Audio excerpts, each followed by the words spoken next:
Mature content.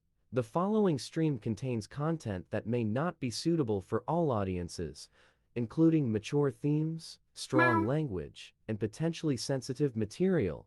Viewer discretion is advised.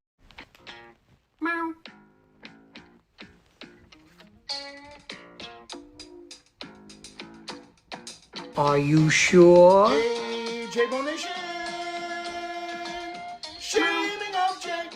Well, we're waiting. He's not a dopey bitch. He gets Giddy up. the court jester. The cone. It's a The cone. court DJ. It's time to dive Today, Junior. into the case. To the case. What's up, guys? I am starting early. Babe said you should get on there because there's already folks in here because Dizzy set up the portal from Bob's Live. Thank you, Dizzy, for setting that up. This guy who we're about to watch is Banana Sandwiches. I know nothing about this case. I have to thank the person that tagged me on Twitter that said this dude talked about urine therapy and drinking his own pee for like 2 years. He drinks his own pee. So I got to thank, I'm trying to find the person that tagged me in that and want to thank them for letting me know about this. Amanda on the Twitter machine. Thank you for tagging me. Also, I got to thank Pam B who tagged me in this. Before we start, we got to talk about this gentleman who is testifying. First of all, welcome in, everyone. Thanks so much for being here. I'm a little not ready. Babe's like, get on there. And she got the whip and whipped me. So I was like, I better get on. She's pissed. That's why my hair is a mess. She just cracked the whip. And I'm like, I better get on. So I'm not even ready. Welcome. Thanks for being here.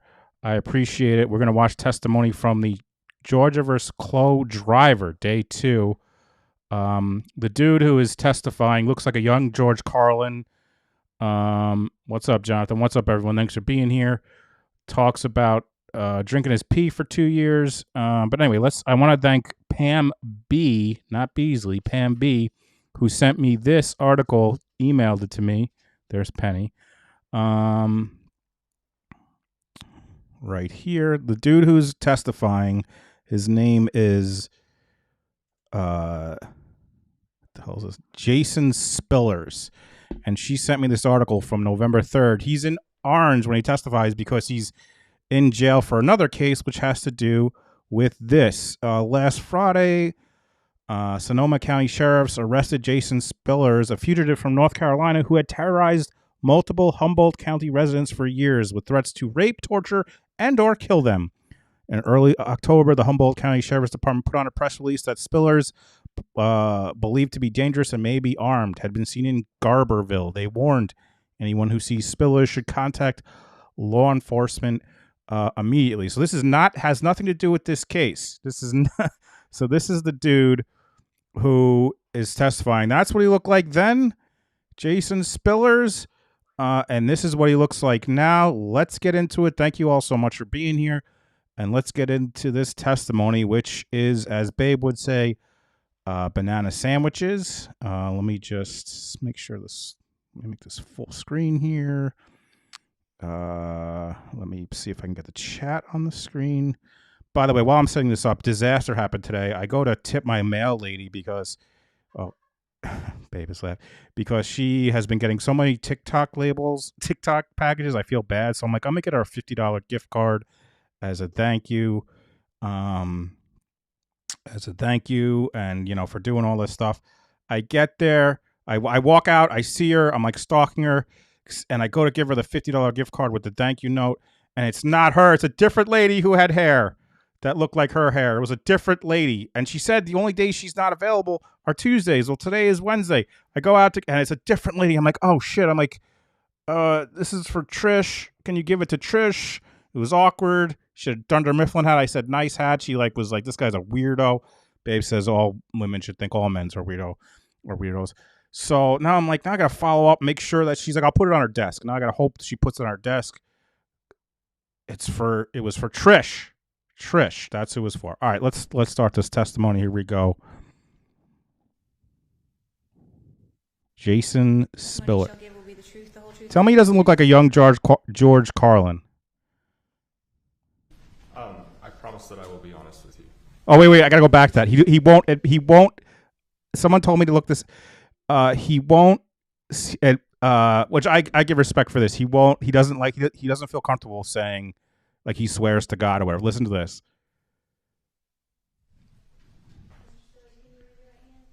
Do you solemnly swear or affirm the testimony you shall give will be the truth, the whole truth, and nothing but the truth? I promise that I will be honest with you. Okay. Yes. Do you have some opposition to swearing? Is that yes, your concern? I do. Yeah. Okay. Can you affirm that you will be honest and tell the truth today? I just told you that I would be, and I will be. I will be completely honest and transparent in regards to the matter of which we're here today. Okay. And my experience with this circumstance. Okay. Great. And can you state your full name? Jason Allen Spillars. All right. How old are you, Mr. Spillars? 36. All right.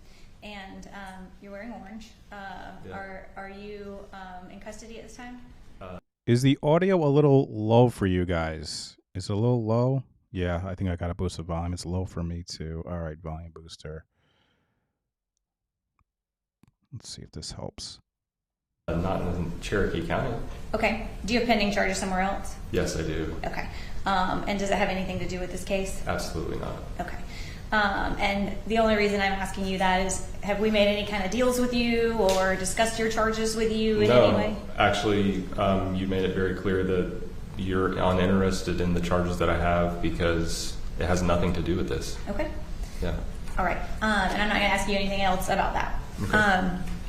So I want to know how you know Benjamin Ben Michael. I call him Z. Okay. And I call Chloe Alexis Driver Kawani. Those All are the right. names of which they were introduced to me as. Okay. So just to... So there we go. Already, he doesn't want to swear to... he refers to one of them as Z. I'm like, this is all pretty much I saw before I decided to do this live. I'm like, this guy's going to be a nut job. To relieve confusion for the court and for the jury. Yes, he meant swearing under oath, not swearing, guys, not cursing. I'm sorry I didn't make that clear. He didn't want to swear to God, is what I meant. Thank you. Not like swearing, cursing. He didn't want to. I don't think he didn't want to say that he would say under God. I think that's what it was.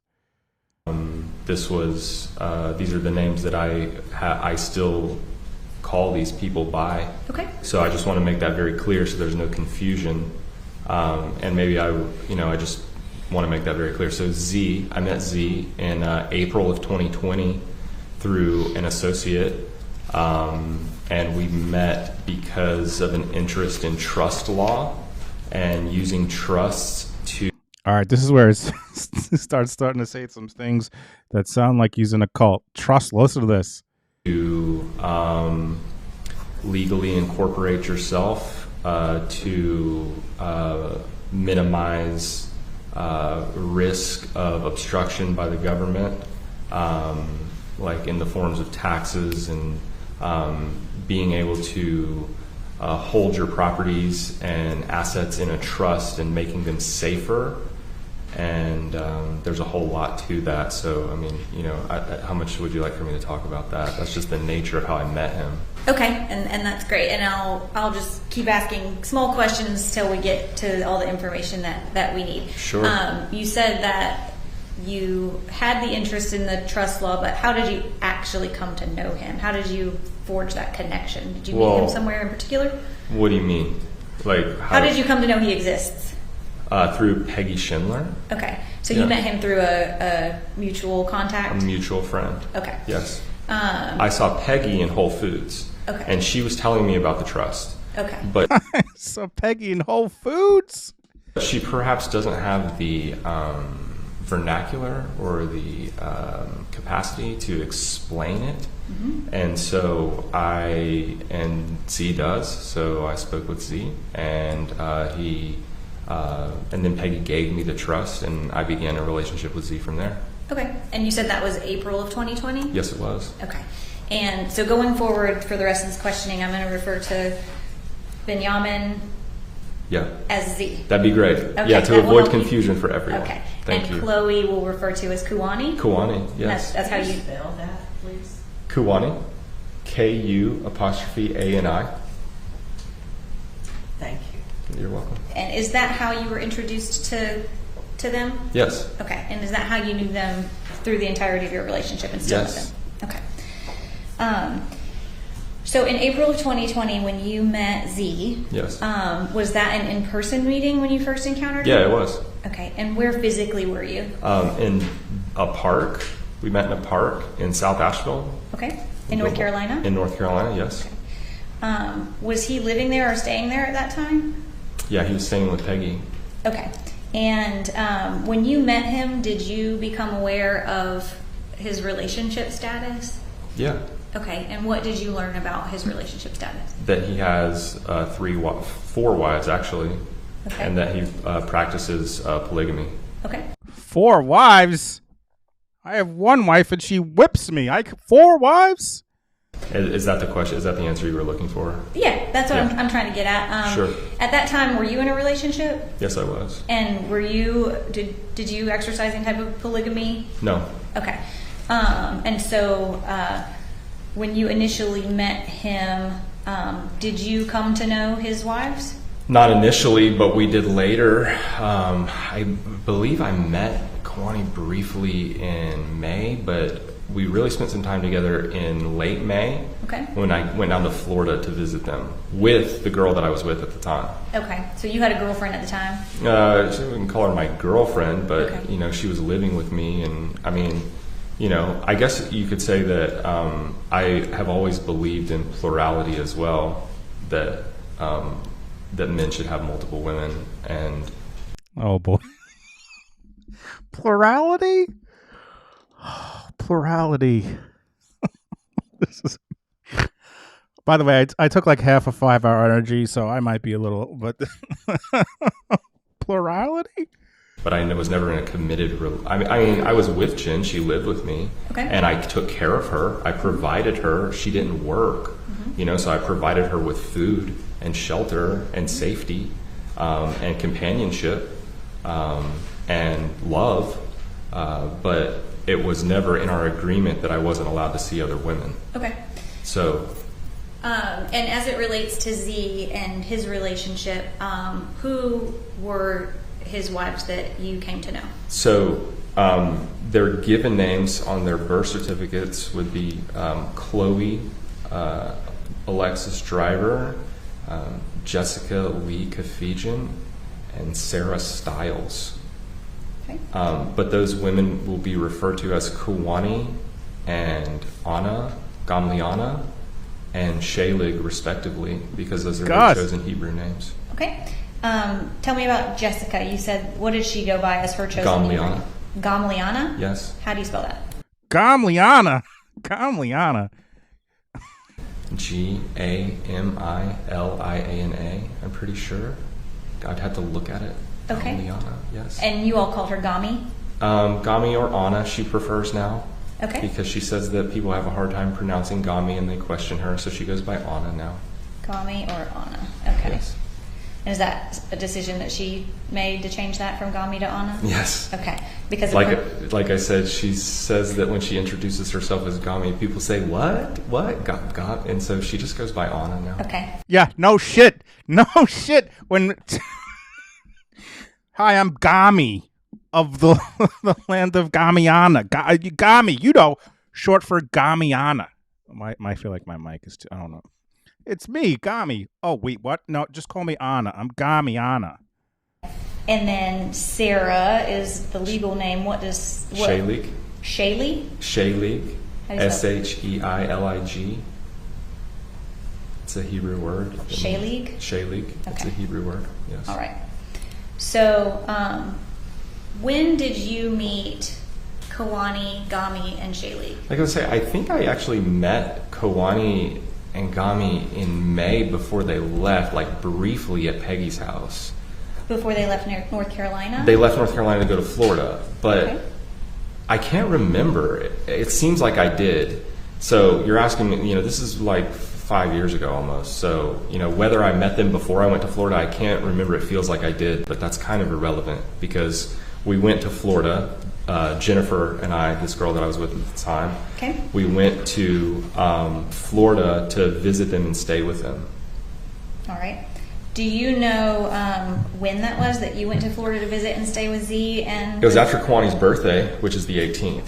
Okay. Tell me when Kwani's birthday is. 18th of what? May. I'll tell you, this guy seems like he has a mind like a steel trap. He knows their names on their birth certificates. He knows their birthdays. Okay. So after May 18th of 2020, you and Michelle? No, Jennifer. Sorry, Jennifer. Yes. You and Jennifer went to Florida. Yes, we did. And did you stay with Z and Gami? No, we stayed in our van. You stayed in your van, okay. Yeah, but we spent all of our time with them though. Like they were staying in a motel at the time. Okay. In Nokomis Beach. Where? Nokomis Beach, Florida. Where's that? It's by Venice. It's like south of Sarasota. Okay. Yeah. And you mentioned that when you first met them, they were in North Carolina, and then they went to Florida, that they were staying in hotels. For the duration of your relationship with them, was that routine for them to kind of move around or travel or stay in different places? Yeah, they were moving around a lot at the time. Okay. From what I understood, but they had been in, I can't recall what they were doing before that, but they stayed in Florida and then they went to Connecticut and they would stay in different places for like months at a time. I know that they stayed in Florida for months. After we left Florida, they stayed there for at least another month, I think. Okay. And they would stay in one place, like a singular location for a few months, and then they would go to the next location wherever they decided to go.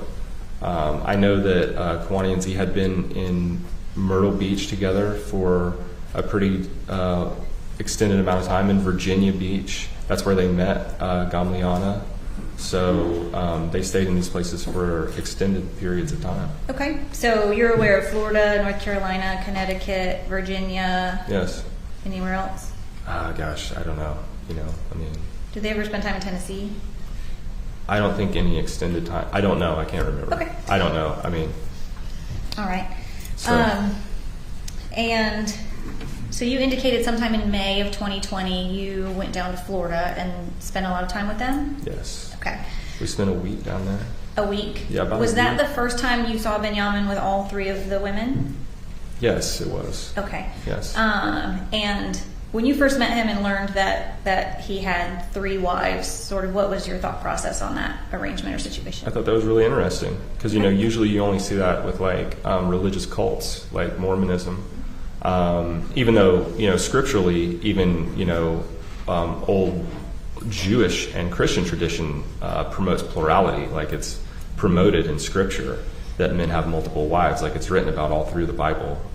Babe, what scripture is it where men have multiple wives?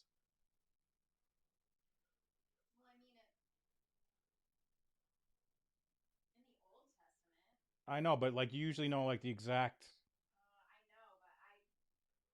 Oh, babe usually knows exact scriptures. But you don't really see it that much anymore. Perhaps in Mormonism only.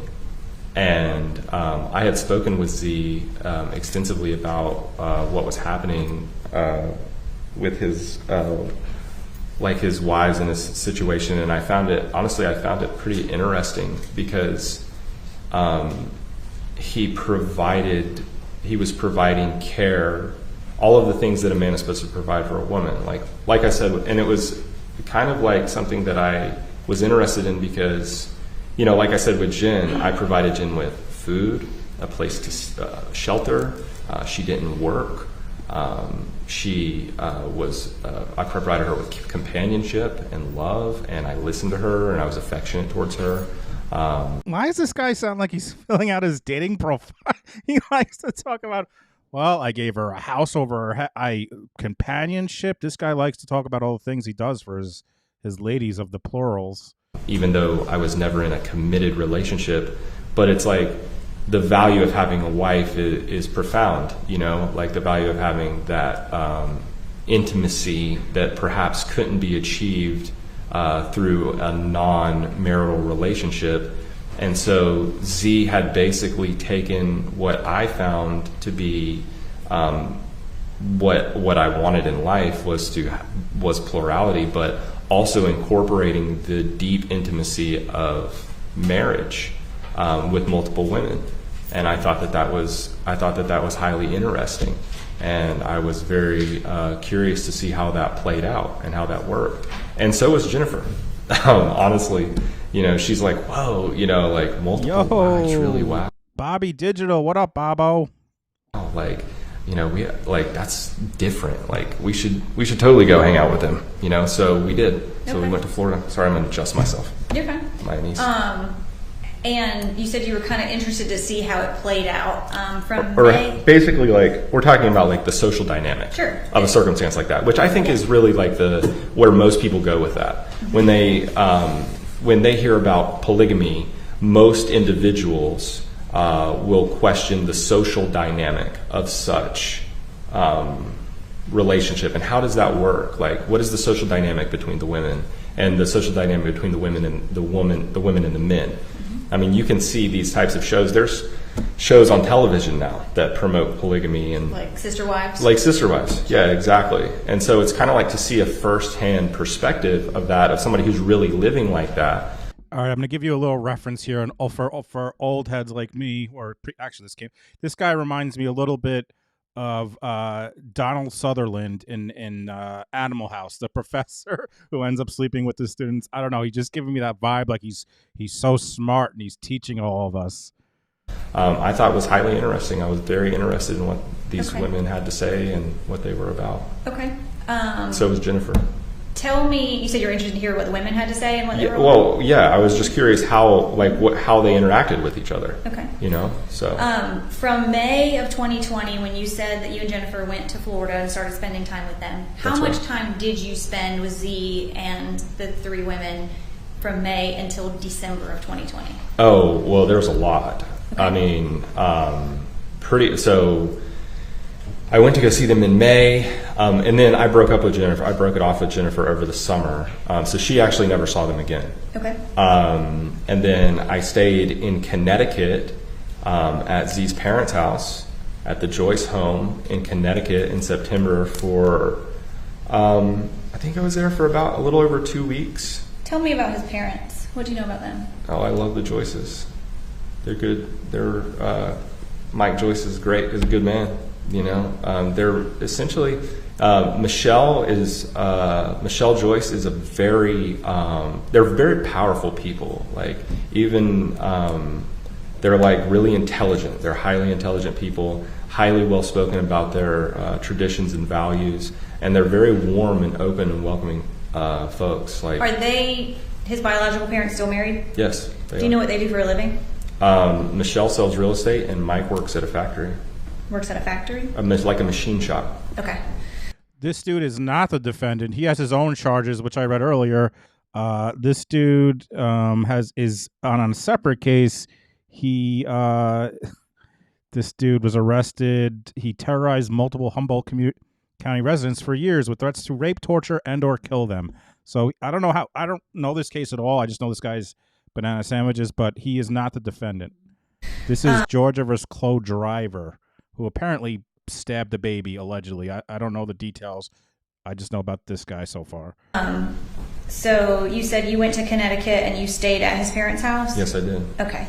And how much time did you spend at his parents' house? Like I said, I was there for a little over 2 weeks, I think. Okay. Was he there with the three women as well? Kawani and Gamliano were staying there, and Shaylig was there sometimes, but her parents also live in Connecticut, so she was at her parents some too. Okay, so Shaylig's parents are from Connecticut as well? Yeah, they live it's like 45 minutes down the road in Southbury. Okay, so Gami and Kawani and Z and you spent time at his parents' house. We sure did. While Shaylig spent time with her family? Yeah, I was sleeping in my van. Again, I had a van that I stayed in. I was in a van down by the river. Again, I was in the van down by the river. Do you not understand? Did you forget? I'm in a van, sleeping in a van. Okay. And so I was sleeping in the driveway in the van.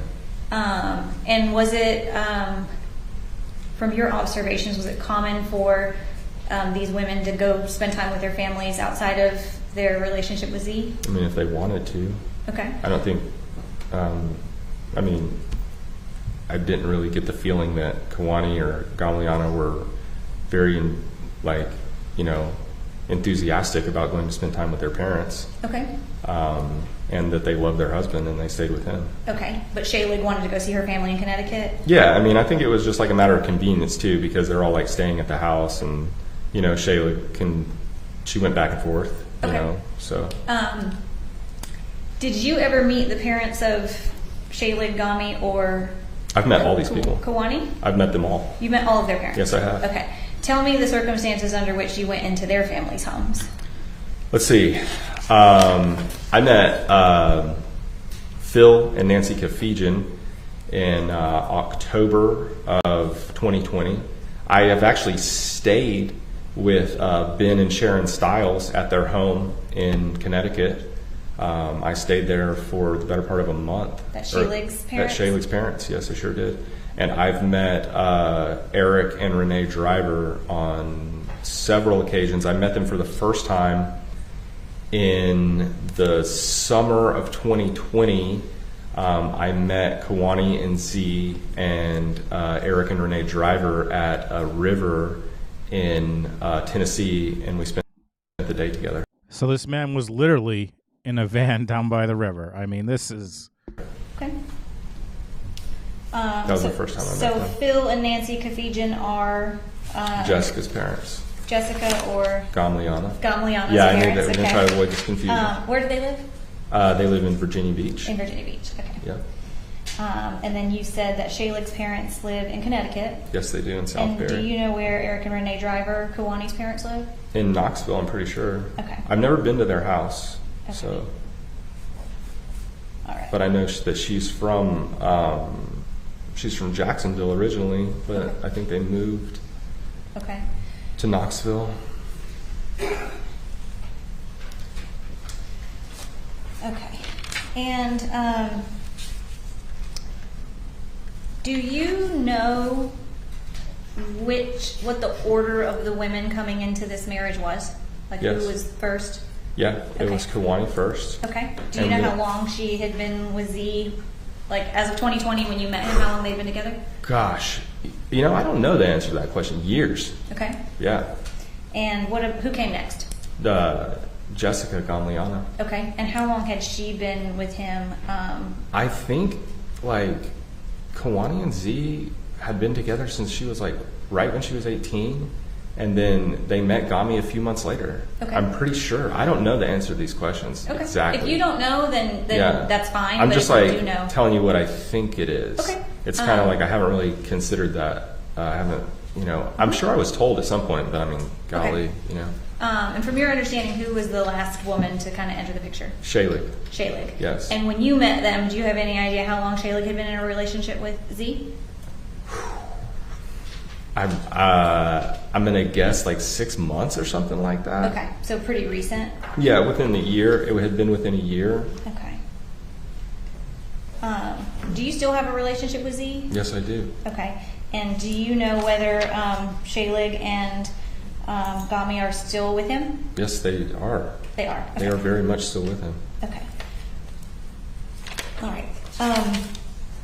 So when we were talking about the sort of the social dynamic of polygamy and sort of your interest in that when you met Z, Yes.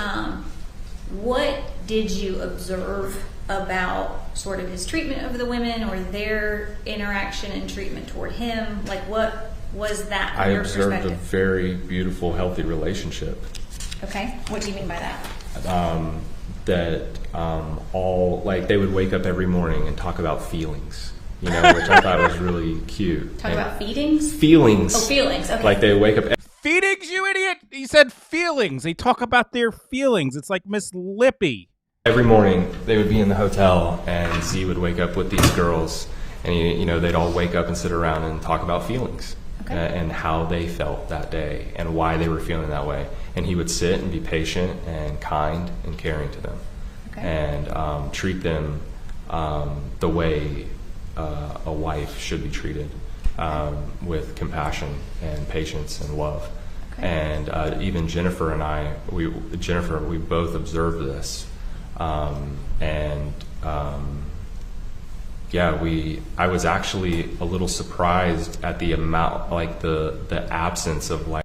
Babe, it does sound terrible. Who wants to talk about their feelings? Everyone knows you shove those down and never talk about them and just stare at your phone all the time. Who wants to talk about feelings? Ugh, gross. The worst thing you could do. Shove those down. Don't talk about them. Shove them down and fucking... Oh, Laura is a member for 13 months. I'm gonna bunk with you, Oh, and buddy. there's the man down... We're gonna be buddies. We're gonna be... There's the guy down the river. Thank you so much for being a member for 13 months. Laura, you're the best. Like petty argument and jealousy, you know, because you have to kind of expect that. That's what Jen said too. Like, we were like, wow, this is really, like, they really have a healthy thing here. That they're all interacting with each other. They all share the same type of value for humanness, you know, that like there's a real value here that you don't see in a lot of individuals. Like, most people act solely in self-interest, and that's not what you saw with these girls and their man. And it was really sweet, actually. Okay. Like, Z was always, he was being very kind to them, and they all got along. Like, we stayed there for over a week in the van, and, you know, we didn't see any bickering, and we were with them all day, every day, like this whole time. And that was the week. $10, robot. Oh, Thanks, Jay, for doing this is. thank you so much, JD. I appreciate it. Thanks for being here. So, You spent with them in Florida in May of 2020? That's right, yeah. Okay. Yep. When you left Florida, I asked you sort of the broad question of how much time you spent with them between May of 2020 and December of 2020. Sure. But after that week in May, when did you later spend chunks of time with them, and where? Well, like I said, I met up with Z and Kawani and her parents at a river in Tennessee. This guy, he keeps... I feel like he's doing a bit. He keeps mentioning the van. He keeps mentioning the river. I feel like he told his cellmates, like, I am going to fucking do the van down by the... I'm going to do the bit. And I'm like the thing where you keep saying something, but no one knows the joke, but the people you know... Like, he has to mention the van and the river. Do you know when that was? Gosh, sometime in the summer of 2020. I actually cannot remember exactly when that was. Okay. And then I stayed with Z. I stayed in his parents' driveway for a few weeks in September. Then I went back home, and then I came to Virginia Beach in the middle of October, and I stayed there for about 3 weeks with Z and Kawani.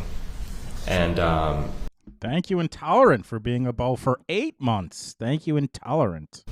And Gamliana too. Sarah Shalig was in Connecticut at that time with her parents. Okay, so in October, you spent 3 weeks in Virginia. Shaylee was with her parents. That's right. And Kuwani and Gami and you and Z were together in Virginia? That's right. Okay. I want to get signed back into this computer.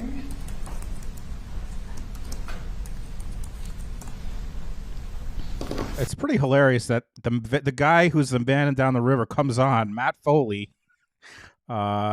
And Nay is here. He looks like Brian Deacon from the 1979 The Jesus film, Uncanny.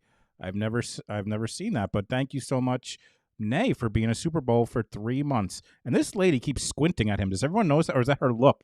Looks like she keeps squinting at him. The defendant, that is. Do you recognize who this person is? Let me What? show you what's marked as States Exhibit 84. She's Do you Kayani? recognize who this person is? Kayani? Okay. That's Gami. Okay. Does this accurately reflect the person you know? That you're is referring to that Gami? is Jessica Kafijian Gamliana, who prefers to be called Anna now, and I told her the name change has been a little difficult for me. All right. Your Honor, Dude, you have no problems with the name changes. You know all the name changes. And I just got a $40 Venmo from Jennifer Adams, who's always such a super giver. So happy to catch her live. Thank you so much, Jennifer. I really appreciate you. I'm going to Good tender luck. States 84. States 84 is I mean, to me, he looks like a young George Carlin, big time. admitted.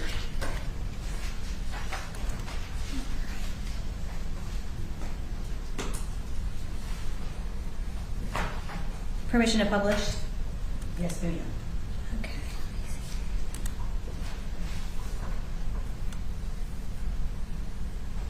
All right, so this is Gami. That is Jessica Kafijian Gamliana. Okay.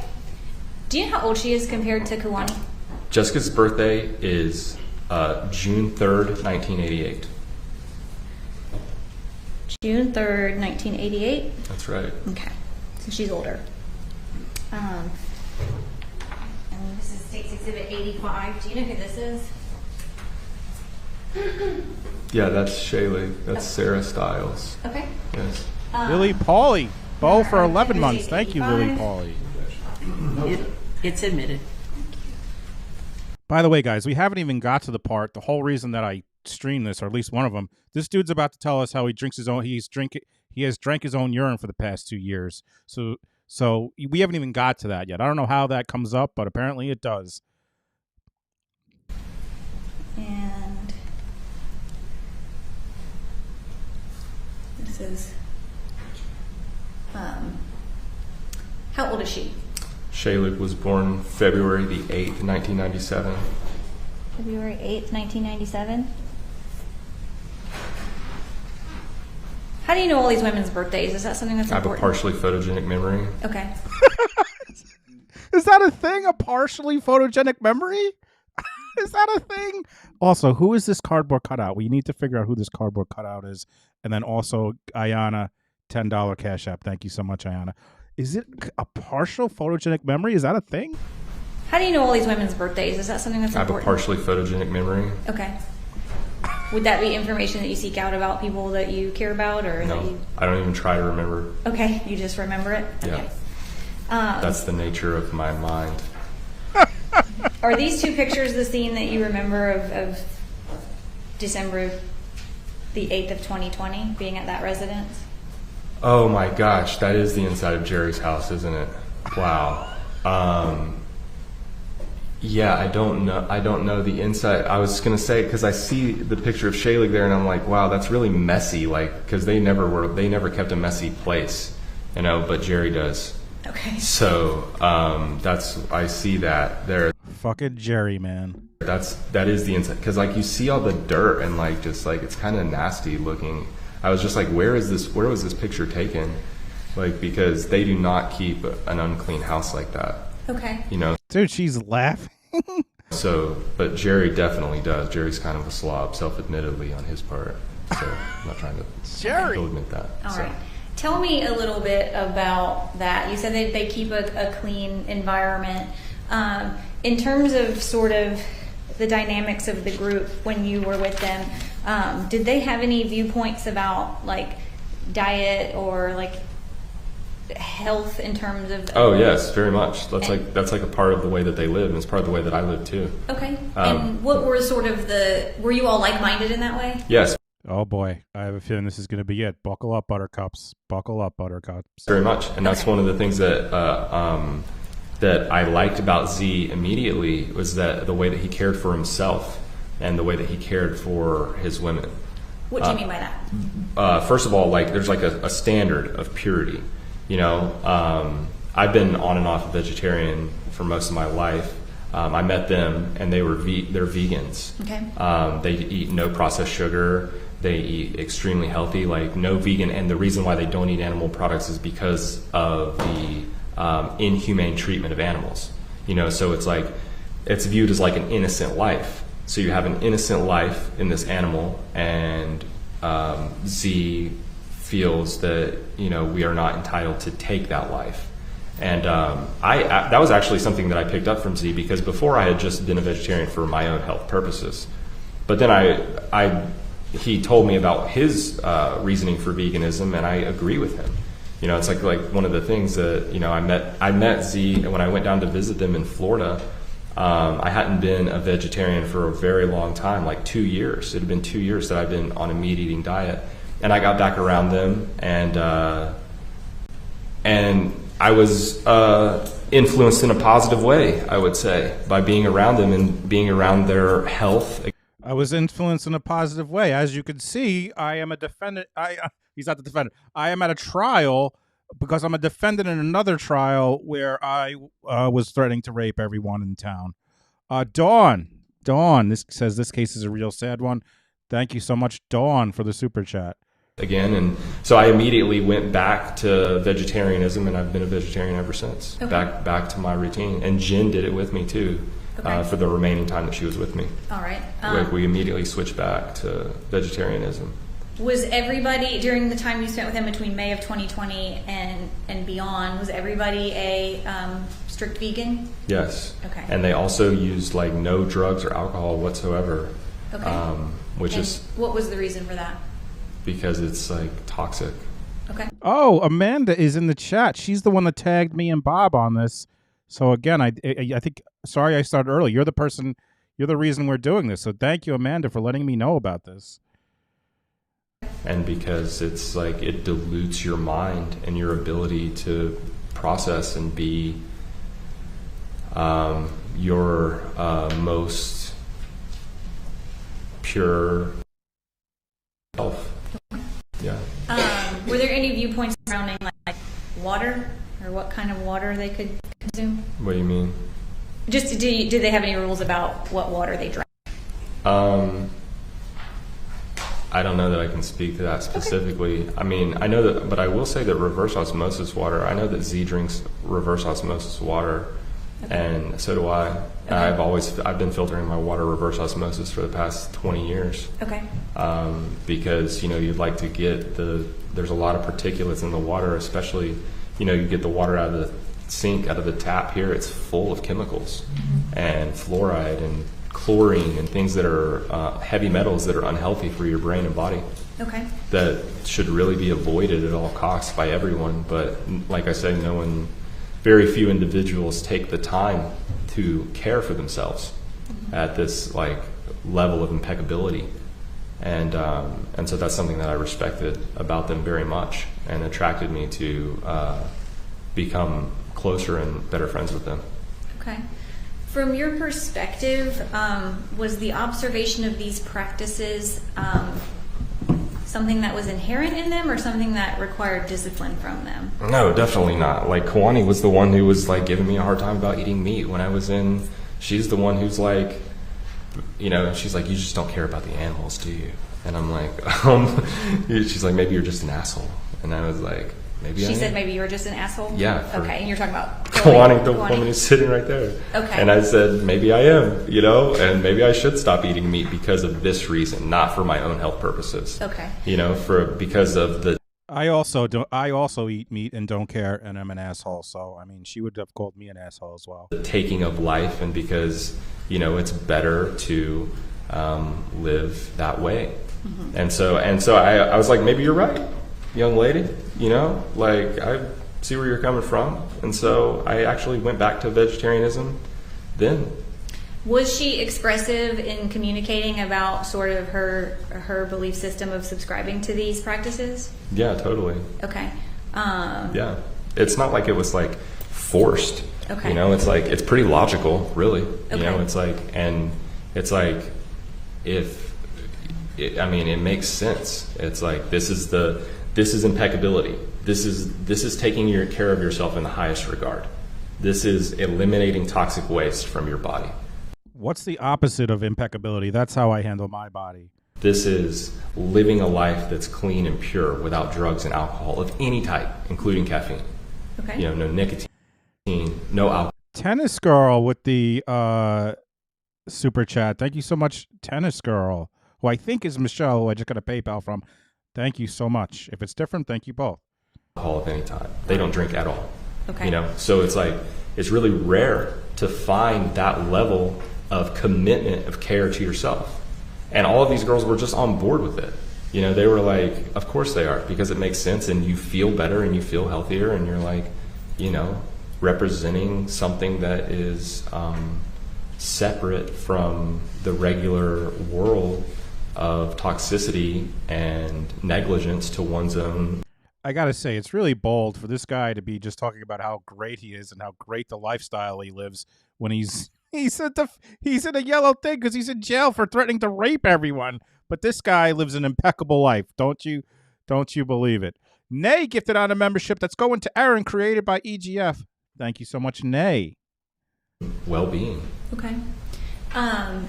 You mentioned that during your, I've used kind of December of 2020 as like a date just because of the incident that we're here for, but yeah, we'll get there. How long did you spend time with the group even beyond that date?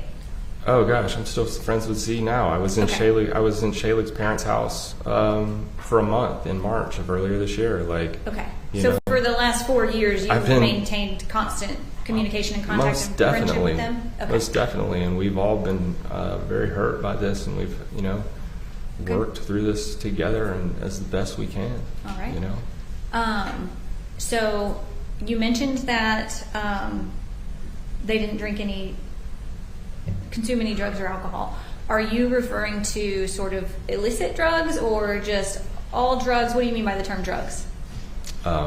Anything that is psychotropic in nature.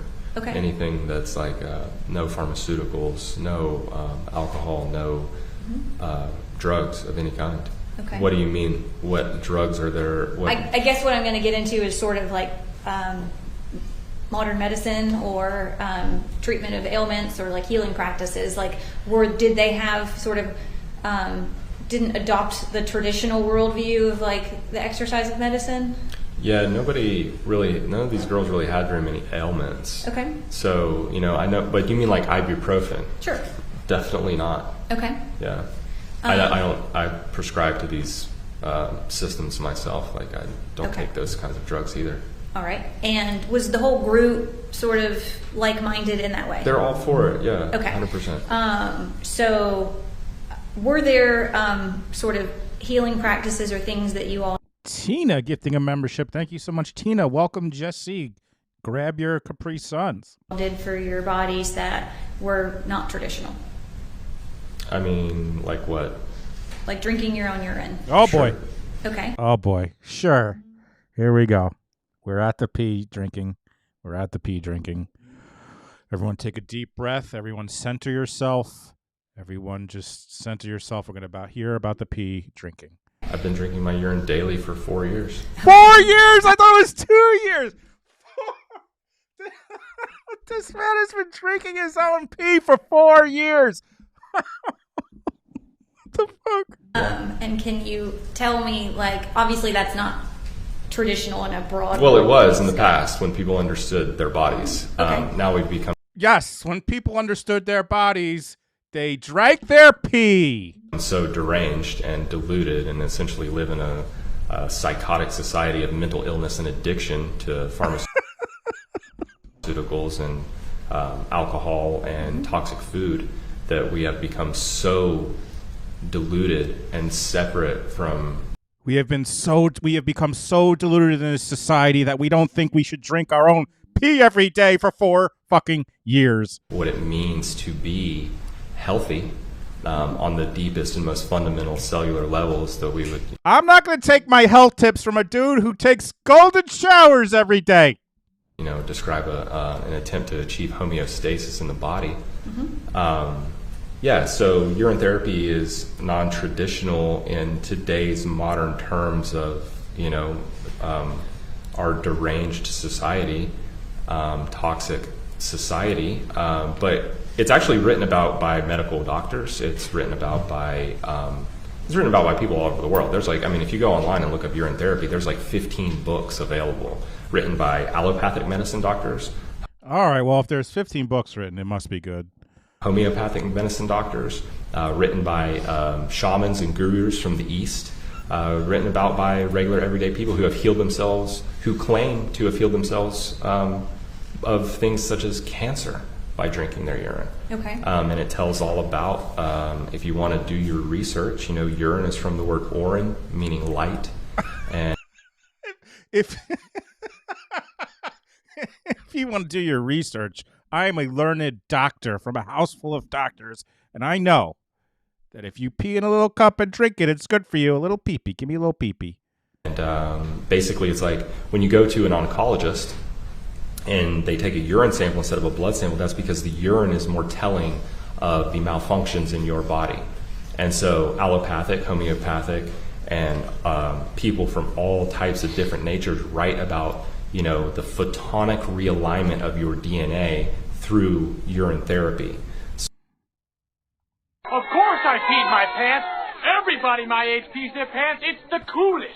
Of course I drink my pee. Everyone my age drinks their pee. It's the coolest. So urine has like discarded nutrients in it, but those nutrients have passed through your kidney and bladder and are now contained within urine, the light production of your body. And it needs to be understood, and this is just like very common programming in the world, that urine is waste, and it's literally an antiseptic. It's the opposite of waste. Your stool is your waste. Your urine is an antiseptic. It's a true sterilant, and it's antibacterial. That's why Boy Scouts 101, when you have an injury or you have a snake bite or a jellyfish sting or something like that, and you use your urine to sterilize and to Boy Scout 101, you fucking dummies. If you get a jellyfish sting, you pee on it, and also you drink it every day for 4 years. To act as an antiseptic and act as an antibacterial immediately on open wounds in the flesh. So you could think about this as like the same type of thing is happening inside of your body. We're talking about like antibacterial, you know. How long have you been engaging in that practice as like a... Gosh, do you consider it a healing practice or like a health routine? Well, to me, it was a healing practice at first. And I would say that the first year, it took me probably like 6 months to a year. But actually, I would say maybe a little less than that. I think for some individuals, they would probably, you know, that would be a healing practice for at least a year. But I was considerably healthier and more fit than the average individual. Okay. Like I said, I've been filtering my water, all the fluoride and chlorine out of my water for like 20 years since I was in high school. Okay. You know, like I started these practices very young. I just realized that, you know, it's like, would you like to have toxic waste and heavy metals in your water, or should we filter these out? You know, I mean, it doesn't really take a genius to figure this out. Like, we should be taking these steps to heal ourselves. And and not only heal ourselves, but as a health practice. So I'd say, like, for the average individual, I think their first year of urine therapy would be more of like a healing, but I use it to maintain my body still to this day. Steve-O and Dr. Artie in the time just to hear about how you should be drinking urine every day. Urine therapy. You fucking cave people not drinking urine. Don't you even know? It's Boy Scouts 101, you dopes. And did you start urine therapy practice before you met Z? No, actually, but I didn't learn about it from Z. I learned about it from Peggy. Okay. Yeah, and then I started drinking my urine, and after about a month, I was Z never even mentioned that. Okay. But after I had been drinking my urine for about a month or something, I was like mentioning it to Z, and he's like, "Oh yeah," he's like, "Yeah, we do that too." Okay. You know, so I actually know a couple dozen individuals who drink their urine regularly. A couple dozen? Okay. Yeah. Cool, man. That's a cool. I actually know like a couple dozen other crazy fucking people. You're going to be shocked to know this. I know about 20 other crazy fucking people. Just to let you know why you should drink urine, because I know a couple dozen other people who do it. Sure do. And as far as Z and Kuwani and Shalig and Gami, did they all participate in urine therapy also? As far as I know. Okay. Did you ever know of anybody be forced to participate in that practice? No, I didn't, actually. All the individuals that I've met, or it's kind of like one of those things that's like, oh, I didn't even know about that. You know, like I didn't know until Peggy told me. Mm-hmm. And then I started doing my research online, and it turns out there's a lot more people that do it than, like, there's this guy who I really respect online. His name's Troy Casey. He's the certified health nut. He's like an influencer on Instagram. And so he and like several other individuals, they really promote like urine therapy. They do it all the time. Okay. You know, so it's like, it's a little more mainstream than, you know, you would think. And unless you know about it, and then you hear about it and it's like, oh, this is a lot more mainstream than I thought. Mm-hmm. You already kind of just spoke about the sort of group's collective views on medicine or traditional medicine. Sure. Were there any other types of healing practices to either like center themselves or strengthen their mind or their body that you were aware of? Gosh, I mean, I personally use all kinds of, like, I use Rife machines. I've watched people have miraculous healings from Rife machines. And what is that? A Rife machine is a frequency generator developed by Royal Raymond Rife in the early 1930s at the University of San Diego, Southern California. And this man found that, and you can do your research on this, anybody who's interested, this man found that when exposed to certain, that everything has a frequency and vibration, because that's the nature of reality. It's just an atomic structure. And so to understand the fundamentals of science, which we're all taught in school, but it just doesn't seem to sink in to a lot of people, that everything that we're experiencing right now, the air is mostly nitrogen and the matter's it's mostly carbon. So we have a atomic pixelated holograph reality, and these things have been written about from the 1927 Solvay Convention in physics and beyond, even to Michael Talbot and Carl Sagan, who write about the nature of reality. And so everything has a frequency and vibration, including illnesses inside of the body. And so this man, Royal Raymond Rife, was able to find that these illnesses, specifically tumors. By the way, what could this possibly have to do with this case? I mean, I don't know this case, but where is the objection for relevance? This man is, what the fuck is he talking about? And things like MS and certain other illnesses have a certain vibrational frequency, and when exposed to certain frequencies, now we're talking about particles and waves, which is another foundational cornerstone of the understanding of science, quantum physics, and reality. When you have the particulate matter of a tumor inside of your body, it may be exposed to the wavelengths of certain frequency vibrations, and it destroys tumors. I've watched some pretty miraculous healings. People being on their deathbed to walking around cancer-free. Were those things that... No, that's just me. Okay. I'm just introducing this to the world here, right now. Honestly, it's making a lot of sense that if the defense's case is insanity and the state calls this dude and this is the person that the defendant was hanging out with, I would say there's a good chance she might be insane. Good call. Let me ask you about, and I mean, I've got to just keep it. But Z knows about frequency. Z knows about Rife machines too. Okay. So I'm just curious, like, which ones? Let me ask a more direct question. Yeah, please. Are you aware of them using any type of sensory deprivation or dark therapy? Dark therapy, yeah, from the teachings of Montauk Chia. Okay. Can you tell me about? Montauk Chia, dark therapy, like you maybe read a book. You don't know the dark therapy? Montauk Chia's dark therapy, you bozo. Read a book once in a while. Okay, so I did dark therapy in September of 2020. I actually did it after I left Connecticut. I had like a small bungalow style house, and so I taped off the bedroom and the bathroom. And I blacked out all the windows, and I retreated into into a meditative place for 432 hours. Okay, and was 432 hours. Hey Siri, what's 432 divided by 24? 432 divided by 24 is 18 days. Is this man trying to say he was in a dark room for 18 days straight? Is that what he's selling us?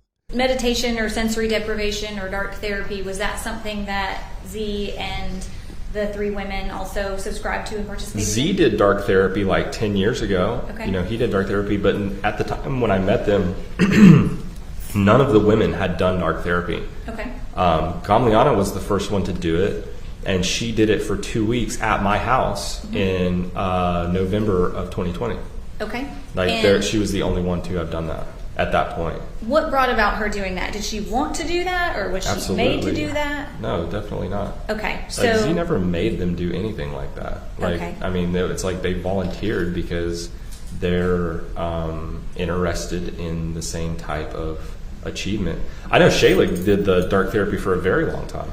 Okay. She went into the dark for like 2 months.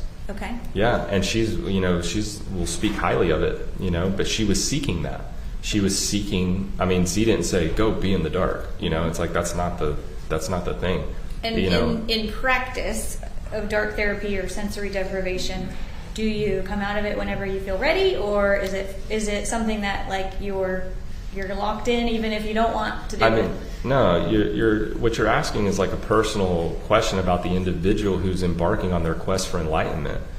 So you're asking me to, speak to the nature of another individual's personal. I set a time. I was like, I'm going in for 432 hours, and when that time was up, I came out. Okay.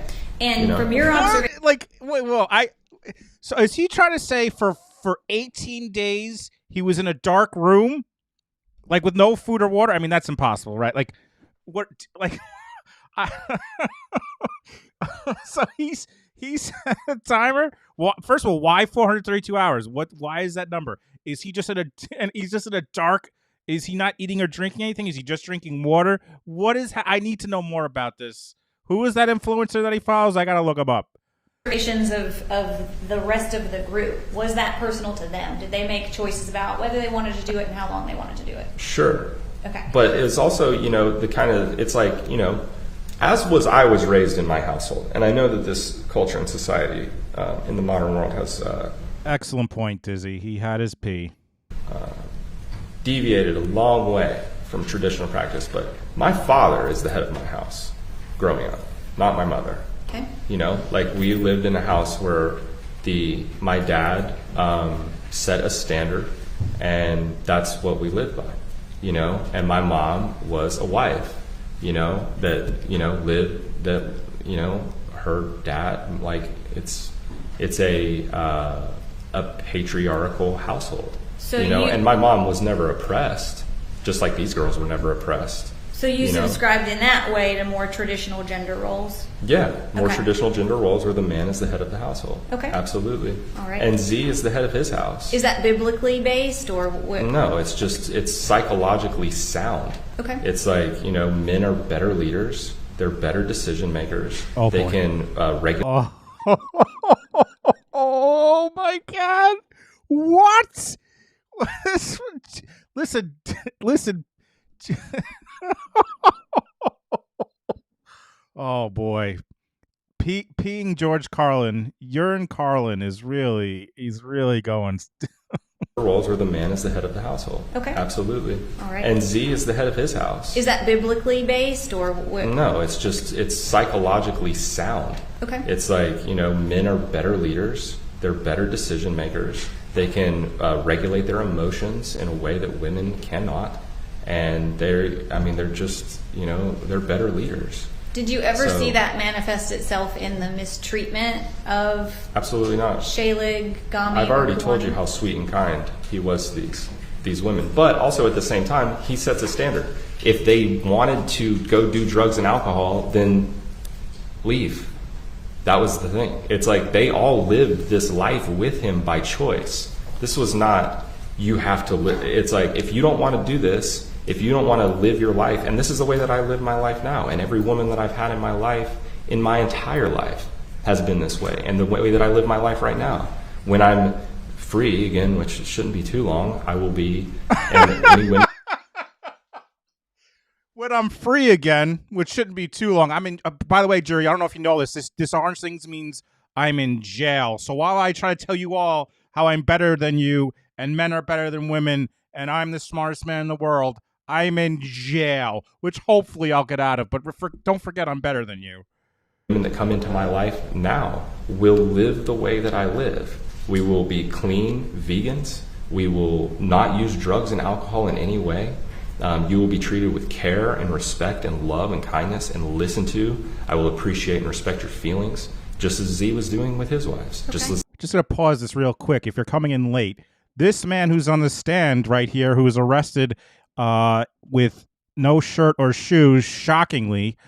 This story, last Friday, Sonoma County Sheriffs arrested Jason Spillars, this man on the stand, who had terrorized multiple Humboldt County residents for years with threats to rape, torture, and or kill them.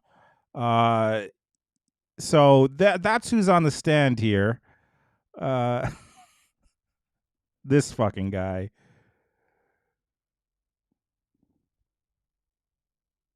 Oh, and are these his tweets? Are these his tweets? What is this? Allegedly by him. You better still have your hymen intact for me like it was supposed to be before I got blocked by your pitiful mother and the demon. If not, then it's 100% the end of... Here's his... is this him too? Your father is also going to die for raping my wife. I mean, this guy is insane. It's always done with the women in my life. And but when it comes to crucial decision making and setting the standard for the household, I am the head of the household. Okay. It's pretty simple. And you said, if any of these women wanted to use drugs or alcohol, they could leave. They could leave at any time. Did you ever have any perception that they were not free to leave? Absolutely not. Okay. All right. I want to talk to you about, now you said that you spent about 3 weeks in Virginia in October of 2020, and that was with Gami's parents? October of 2020. No, we stayed in an Airbnb in Virginia Beach. In Virginia? That's okay. right. What was the reason for that location? Oh, that's where Gami's from. Okay. And, I mean, it's a beautiful area. Okay. So. And then after October of 2020, when you spent 3 weeks with them there, what time did you spend with them after October? Gosh, we were together pretty much all the time from that point on. How did you all spend your days? Did you all work, or what was the dynamic?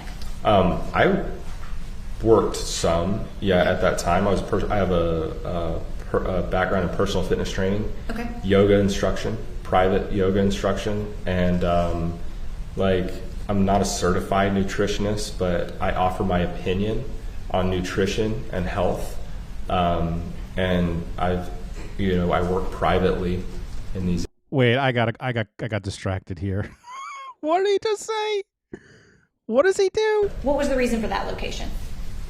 Beautiful area. Okay. So. And then after October of 2020, when you spent 3 weeks with them there, what time did you spend with them after October? Gosh, we were together pretty much all the time from that point on. How did you all spend your days? Did you all work, or what was the dynamic? I worked some, at that time. I have a background in personal fitness training, yoga instruction, private yoga instruction, and I'm not a certified nutritionist, but I offer my opinion on. I'm not a certified nutritionist, but I tell you to drink your own pee every single day of your life. Nutrition and health, and I work privately in these areas, and like I say, all of my financial partakings and everything is private through my trust. Okay. So. And what about Z and the three women? How would you all spend your day to day? What would you do during the day? Gosh, most of this time from October 4th was caring for Kawani, honestly, and trying to help her find her way back to a place of sanity. Right? I mean, we use these terms insane. Mm-hmm. I know that these have psychological terms. Yeah, buddy, you're fucking nutty.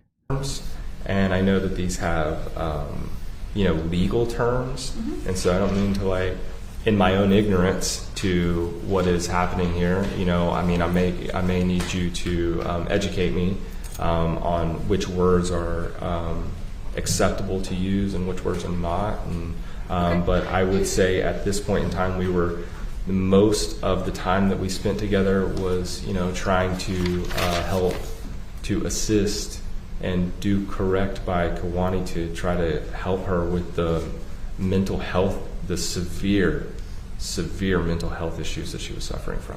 Okay. So tell me in terms of timeline, you said that you, in October of 2020, that you spent 3 weeks in Virginia. Yes. And then where did y'all go after you left Virginia? Back to Asheville, North Carolina. And why Asheville? That's where I lived. That's where Peggy lives. And it's another beautiful area. Okay. And where did... By the way, if this guy does get out, I just want to say I think your teachings are brilliant, Jason. I am another Jason. I think I'm going to start drinking my urine tomorrow. It seems like a brilliant idea. So if you do get out, fellow Jason P, drinking, excellent, good ideas. Did you all stay in Asheville? I let them stay at my house. Okay. So in Candler. All right. 41 Oakdale. Okay. And I let them stay there. And I stayed either in my van in the driveway, or at my parents'. Okay. Back and forth. I also stayed with my sister a little bit, but I didn't mind to open up my home to them at all. I let them stay there. We've talked a lot about the 3 women and Z. During the entire time you knew them, was Hannah a part of that? Yeah, she was there. She was there all the time. She was always around. There was never any point in time where Nimsi, as I will refer to her, there was never a point in time where Nimsi wasn't around. Was Nimsi her Hebrew name that was Yes. given? Okay. May I approach the witness? Do you recognize what's depicted in Statement Let's not get 86? crazy. It's Sam. Okay. Is this the child that you spent time around? Yes. Okay.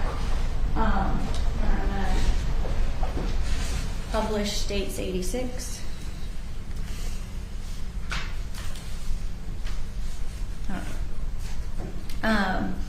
And you said that she was always around. Yeah, she was. How did they manage the care of Nimsi? Was everybody involved in that, or was it? I would say it was more predominantly Kawani. Okay. But the other girls definitely were there to support, and Z definitely was there to support. Okay, we have tissues there if you need them. Yeah. So, all these periods of time where you talked about weeks at a time spending with him and the women, was Nimsi a part of that too? 100%. Okay. That's my little friend right there. We grew a pretty significant bond together. Okay. What do you mean by that? What was your relationship with her like? I mean, she was like she was my friend. She would always wave and smile at me, and she would come to me and allow me to hold her. And she wasn't always like that with everyone. Okay. We were definitely, I was definitely pretty close with that baby, and all of the individuals in the group recognized that particularly the baby would go to me. But a lot of babies are like that. I'm like that with a lot of babies. Okay. I come from a large family. My dad has 5 siblings and my mother has 4. They all have children. All my aunts and uncles have children, except my dad's oldest brother. And so I'm the oldest on my mom's side. I have 11 cousins, and some of those cousins have kids now, and I've held dozens of babies and been around, family, and I've spent a lot of time. I've held a lot of babies, and interacted with a lot of babies. And she was a really bright light and a special child, and we got along. She was. I cared deeply, as I still do, obviously. All right. Let me go back. You mentioned a minute ago that in terms of the terminology of mentally ill or insane, and you said, you're going to have to shoot me straight on that. What I want to talk to you about is just observations. That we can do. I don't need you to put labels on anything. Awesome. If you find me I'm just speaking freely now, so there may be points and times where, words come, where I use words to describe the state, Kwani's state, mentally impaired, insane. Erratic, manic behavior. I'm using these words because I don't know what other words to use. Okay. And so if you would like to direct me in another way, I will use the words that you would like for me to use. So let me ask you a pointed question. Rachel K, a bow for 9 months. Thank you so much, Rachel. In terms of, do you think collectively as the group that you all maybe had some untraditional worldviews? Or not subscribed to by the masses, I'll say. Not subscribed to by the masses? Yes, I'll take that compliment. Okay. And I'm not trying to be offensive. I'm just trying to get to the root of it. I'll take that compliment, like I said. The purpose of my question is I want to establish with you, and I will. So I think as others have brought up in the chat, I think the reason there's no objection to relevance is because the defense is doing an insanity plea here, or they're alleging their client is crazy pants, and they want this guy to just talk all he wants because she was hanging out with this crazy pants, which would make sense that she's crazy pants. I think that's why there's been no objections. This is the state's witness. This is the state's case. I'll do it through questioning. The difference between an independent delusion that Kuwani might have been having versus belief systems that you all adopted that maybe are a departure from the masses. Yeah, I hear you. I mean, I find that to be rather irrelevant to the whole thing because, we're talking about a woman. And so here's the thing. I'm going to lay it down for you like this. When we went to Florida, me and Jennifer, we had like a real curiosity about this. And we're like, what kind of strangeness is this? Like, I met Z. I think, like I say, I feel like I had met the wives like briefly at Peggy's house, but only for a minute. And I can't remember if that's how it was or not, or if I didn't actually meet them until Florida. But I feel like I don't mean to be disrespectful or interrupt you, but we have to have whatever your responses are be in response to my question. Okay, very good. So let me just ask a narrow question. Very good. In terms of the belief systems or the things that you may have discussed amongst the group, was there any type of belief that the world is fake or things are not real around? Not real? Mm-hmm. Well, define real. Okay. Do you recall? Define real. All right, Neo. Lisa Dempsey gifting out a membership to Lego Person. Thank you so much, Lisa. And now let's go back to Morpheus, George Carlin, Morpheus, P. Recall having discussions or the group subscribing to some type of a belief that... No, I asked you a question. Okay. I asked you to, or I made it as a statement. Define real. Okay. This guy is so crazy. Look at the eyes. Look at those eyes. Define real. I asked you a question, madam. Define reality. I need you right now, prosecutor, to define reality to me. Are we in the Matrix? Where's my red pill? Was there any belief system amongst your group that like there is an alternate reality or that what we're perceiving or living is not actually what we're perceiving or living? So I'm going to answer that with facts. Okay. And we're going to go back to what I was talking about before. This guy is insufferable. He's fucking insufferable. I'm going to answer that with facts because I am smarter than you and I know the reality that we live in because I am Neo. That it is fact that atoms, ATOMS, exist. And that atoms are in it mostly just empty space. Okay? And so they are colliding particles that form a visual and materialistic reality that we experience right now. Now, if we are to define what is real, I mean, then you are to define what is real by your senses. This fucking guy. Joanne, 13-month Super Bo. Great to have Jay and Bo Peeps to share our evening with. Mr. Jedi and I miss you. By the way, this dude is nuts. Miss you, Joanne and Mr. Jedi. Hope you guys are doing well. Glad you're here to watch this nutbag. Because these fundamental understandings of factual reality are understood by, intellectuals all over the world.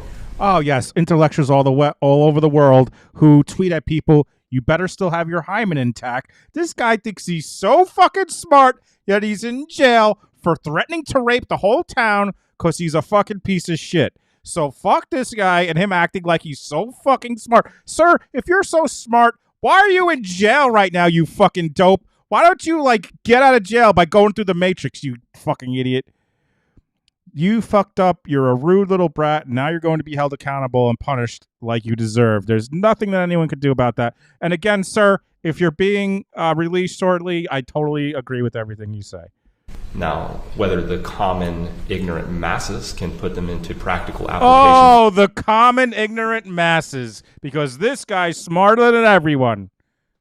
If you're free and you're watching this, yes, you probably are. For their own life and their own ability to strive to understand and comprehend themselves and see reality as it is.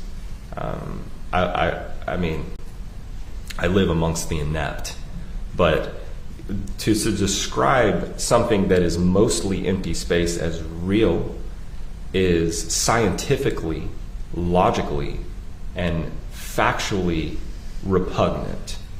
Okay. So real would mean that we have our senses and we are connected to these bodies. And like many tens, hundreds of millions of individuals around the world, I hypothesize, and I would call it to be my belief that that we all have souls, that there is a soul, that there is an energetic manifestation that is participating in this reality in a body. Oh my God, this guy's so fucking annoying. He thinks he's so smart. So there's something greater. There is something greater. To answer your question directly, there is something greater happening here. Not your edits with the $5 super chat. I almost didn't join the stream because I know nothing about this case. Can't believe I almost missed this. Thank you, Jay. Thank you for being here. And by the way, I know nothing about this case other than this Urine Carlin who thinks he's smarter than everyone. Than what the inept can perceive or choose to perceive. Okay. And did Z and Kuwani and Gami and Shaylig, did they all sort of share that view? Are those things that you all discuss? Well, this intellectualism was shared by myself and Z for sure. We talked about this immediately. Okay. But like I say, I mean, I know several individuals who are able to keep up with these types of conversations and comprehensions of fact. Did you all believe that you had some type of broader consciousness, or I don't know if I'm using the right I think that terminology. everyone has the potential to have a broader consciousness. Okay. That did I know it to be factual that I am pursuing that and that the average individual is not? 100%. Okay. And was that sort of the tone of the group in terms of your Absolutely. I guess broader calling in the world? I mean, I'm not going to sit here and try to put words into the mouths of these other individuals. Now, we have some agreements. Mm-hmm. Now, we have some agreements into the matter of what is factual, scientific understanding. And to your point on that, what were the agreements? In what way were you like-minded with Kuwani, Shaylig, Z? I mean, we're not talking about them. I'm talking about Z. Okay. I don't think I want to talk about the collective group. And I think that these are women. They want to run and laugh and be silly on the beach. Me and Z are sitting here discussing, doctorate. I want to laugh and be silly on the beach. I'm not a woman. If this guy gets out, he's going to fucking kill someone, or he's going to start a cult that fucking kills people. They need this testimony in the parole hearing or whatever this guy, if he's really getting out, they need to lock this motherfucker up. This guy cannot be let out of jail. This guy is going to kill someone. He's going to start a cult to kill someone. And if he is let free, I think he's a genius. Let's leave him alone, all right? Level, perceptions in quantum physics, yeah.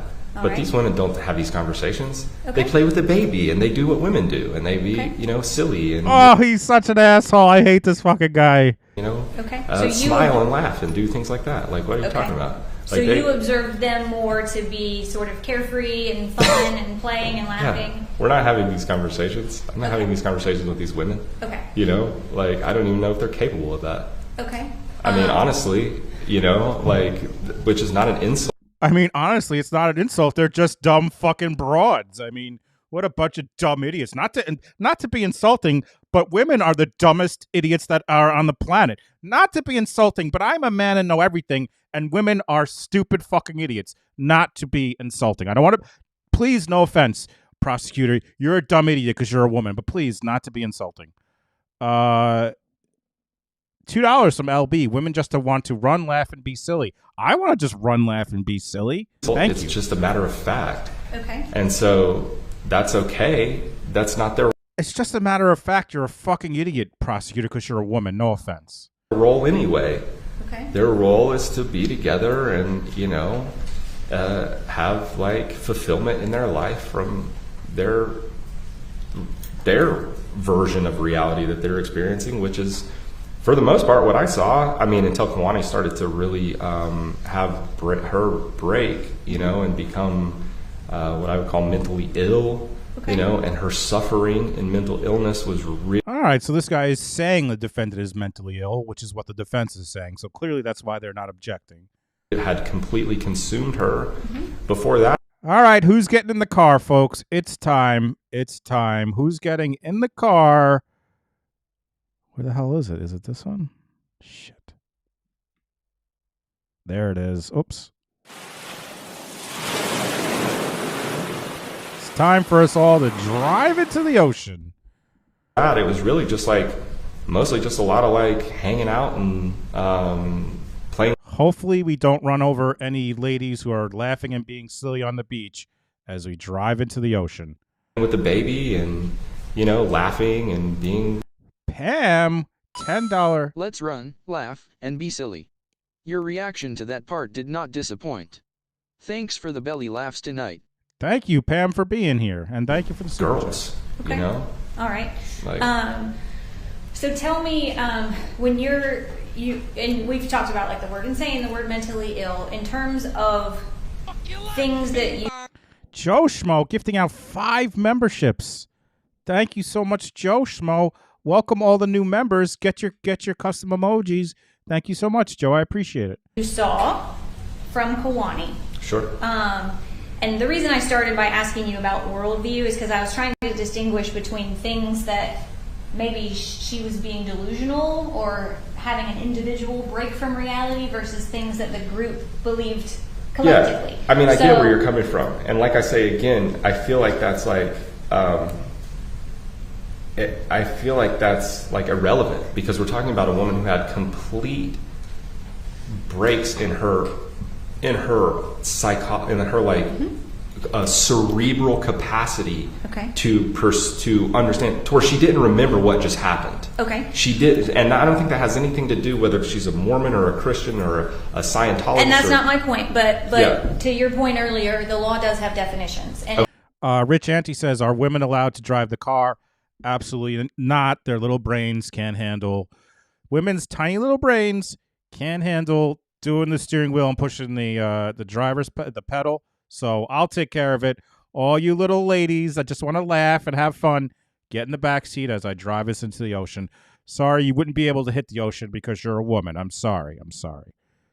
Okay. It does relate specifically to certain symptoms or things that she exhibited. So what I want to know is, from your observations, was Mia Beto. Oh, this thing is off shit. Please put him in a cell with Sarah Boone. They do need to put him in a cell with Sarah Boone.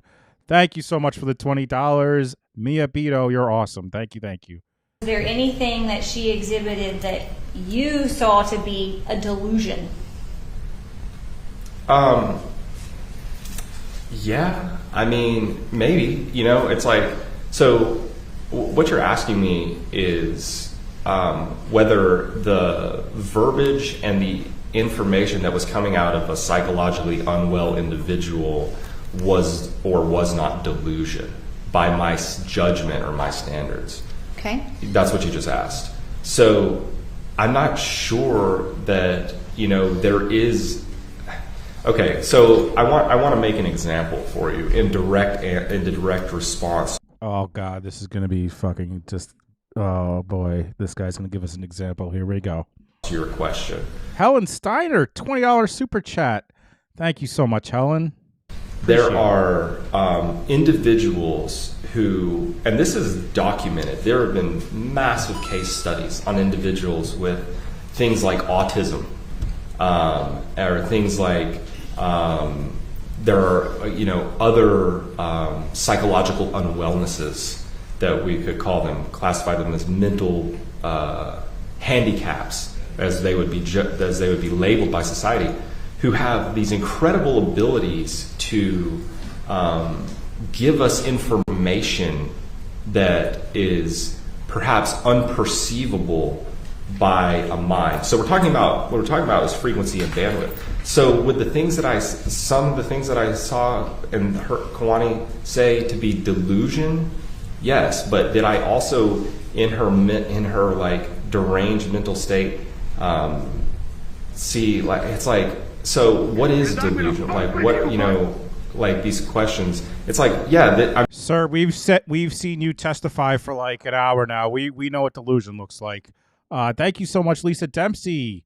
11-month Super Bow. Don't do drugs, Bows. What I say, do drugs. But yes, you're right, Lisa. Thank you. And Selena with £5 sticker. Thank you so much, Selena. I mean, she's outside of her mind, blabbering about complete nonsense sometimes. Okay, so tell me. She's outside of her mind, blabbering about complete nonsense. Now, this man is a expert on that. I'll give him that. Unless he's free, otherwise he's a genius. When she would come back. Let's be specific. What was the complete nonsense she was blabbering about? Gosh, I can't even remember specific things. I mean, but there's also like, okay, so we have to really dissect the mind here to understand, because there was an event that happened on November 25th, which involved a woman who pulled off on the side of the road. Kawani was having an episode, I guess you could say. And this woman pulled off on the side of the road. All right, let me stop you for a second. What do you mean by episode? What did you observe? What did you say? Okay, so we'll begin there to come back around to what I was saying. Okay. Because it was only after that day that I heard Kawani mention at all the safety of the child. Okay. And that was on November 25th. And of it was 2020? it was because of this woman who had this psychotic, drunk woman who was on drugs and who was threatening us with gun violence. Let me back up. On November 25th of 2020, where were you guys at? We were at Peggy's house. In what state? North Carolina, Asheville, North Carolina. Who's Peggy? Peggy is, who is Peggy? Peggy Schindler is someone that I've known for like 20 years. Friend of mine. Okay. Yep. I used to work with Peggy's daughter at this sports bar called Hickory Tavern. Okay. And we don't need to get into the weeds. I'm just trying to provide them some context of who Peggy is. Peggy's a friend of mine for 20 years. All right. Yep. So Peggy's got a house in North Carolina. Yep. You all were spending time at Peggy's house. That's right. Who was there? Me, Shaylik, Kawani, Peggy, Z, and Nimsy. Okay. And how long did y'all spend at Peggy's house around that day? Just that day? I mean, no. We were around Peggy's house a lot. Okay. You specifically referenced November 25th. Why do you know that date? Because that was the day that this woman pulled off on the side of the road, and I feel like I think that was like a real turning point for Kawani, which had massive effects on her psyche, which led to the death of Nimsy. Okay. So tell me, on November 25th, you're talking about this woman, which we'll get into that in a minute. Prior to this woman being involved, what were you observing of Kawani on the 25th? On that day? Yes. Okay, so it was actually a pretty normal day. Like, she was being like relatively calm and clear, and like you could tell, like I could always tell it in her eyes when she'd be in a certain place, and then something would trigger her and she would just lose it. Her eyes would change and she would come back and she would not remember what happened. And what do you mean she would lose it? What would she do? gosh, all kinds of things. So this day, she was in it, and she starts shaking and like, you know, attacking Z and attacking the other girls, and she's tried to attack me before, and never the baby though. That's needs to be clear. Never the baby, because I would have nipped that shit in the bud. I would have not tolerated that, you know. And good. Joanne gifting a membership to Oksana. Oksana getting it. Thank you so much, Joanne and Mr. Jedi. She, and I don't think Z would have either. Like they, so we were at Peggy's, and she starts like, and then she just runs out the door, like for no reason, like no clear and definable reason whatsoever. So I want to know, what did you see? You saw her shaking, or just being like, it's like.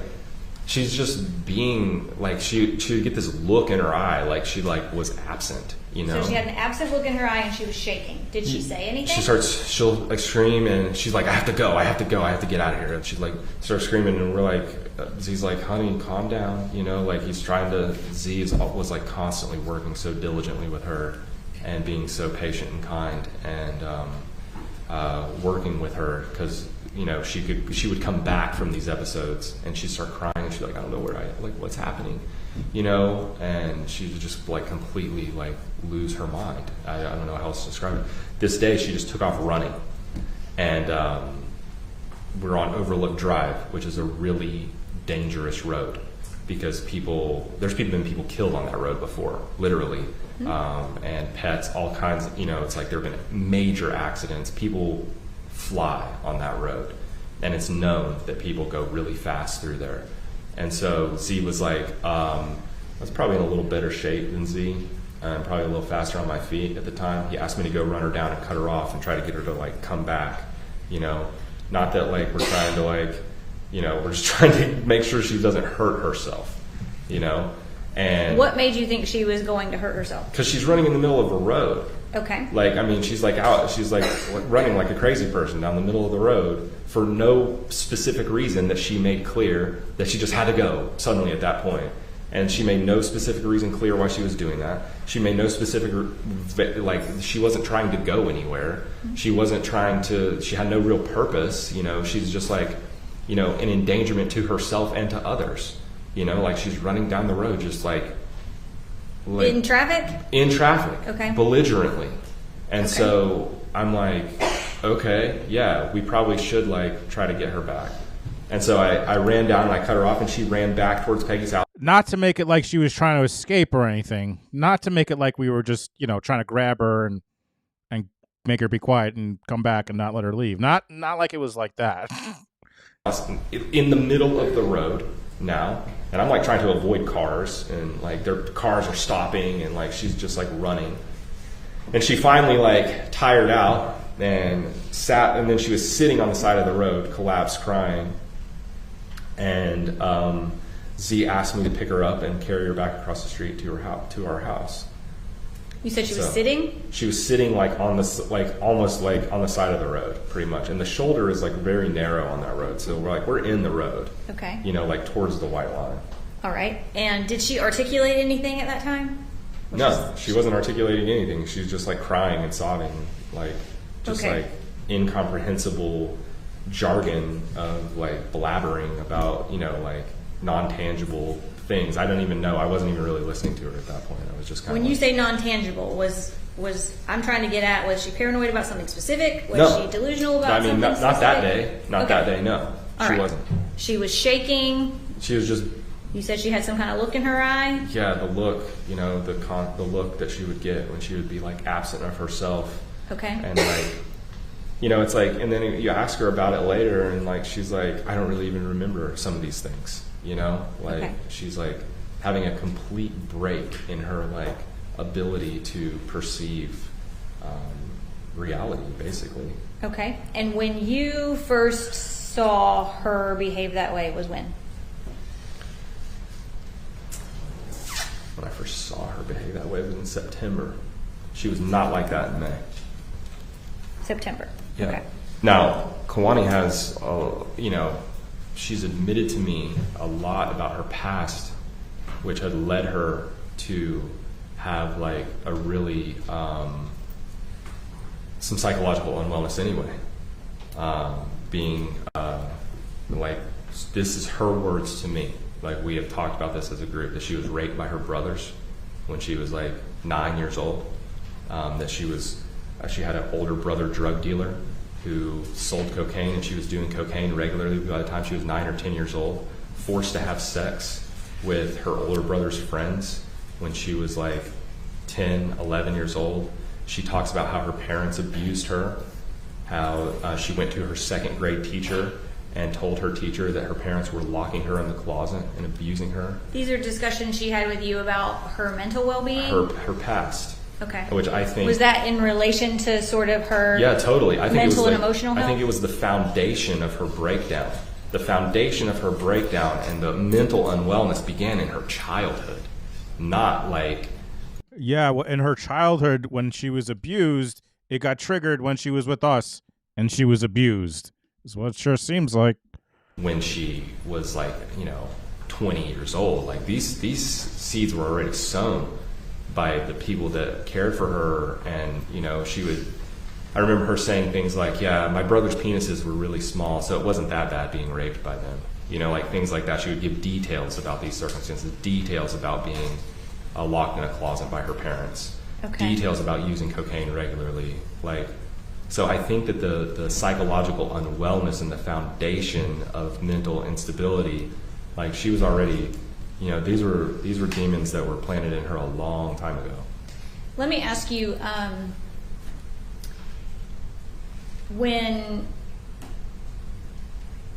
did you ever see anyone in the group or yourself be physically violent toward her? No. And now I did carry her across that street. That's the only time I ever touched Kawani. Was that one time carrying her across the street to get her out of the road so we don't get hit by a car. Okay. That was the only time. Now I saw Kawani. Just got a $5 cash app from Susan. Susan. Thank you for the stream. Thank you so much, Susan. Be violent towards everybody in the group. Okay. I saw her be aggressive, but not when it would be like a total snap like this. And so, do you want to finish because I'd like to tell about another day. Sure. Well, let's. I asked you when the first time is that you kind of saw her exhibiting any behaviors, and you said September of 2020. Yes. And then you had referenced specifically November 25th as being, in your mind, some pivotal date that... It was a hugely pivotal date. Changed things. From my observation of her. Okay. Yes. So, and the things that she was saying, like that woman, there was a woman who pulled off on the side of the road to kind of make whatever was happening to her business. She was drunk, belligerent, she assaulted me and Peggy and Z. This was like a very disturbed woman.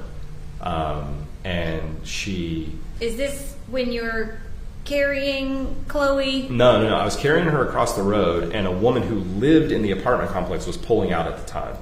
And she was like, is everything okay? And I was like, yeah, she's just having a panic attack.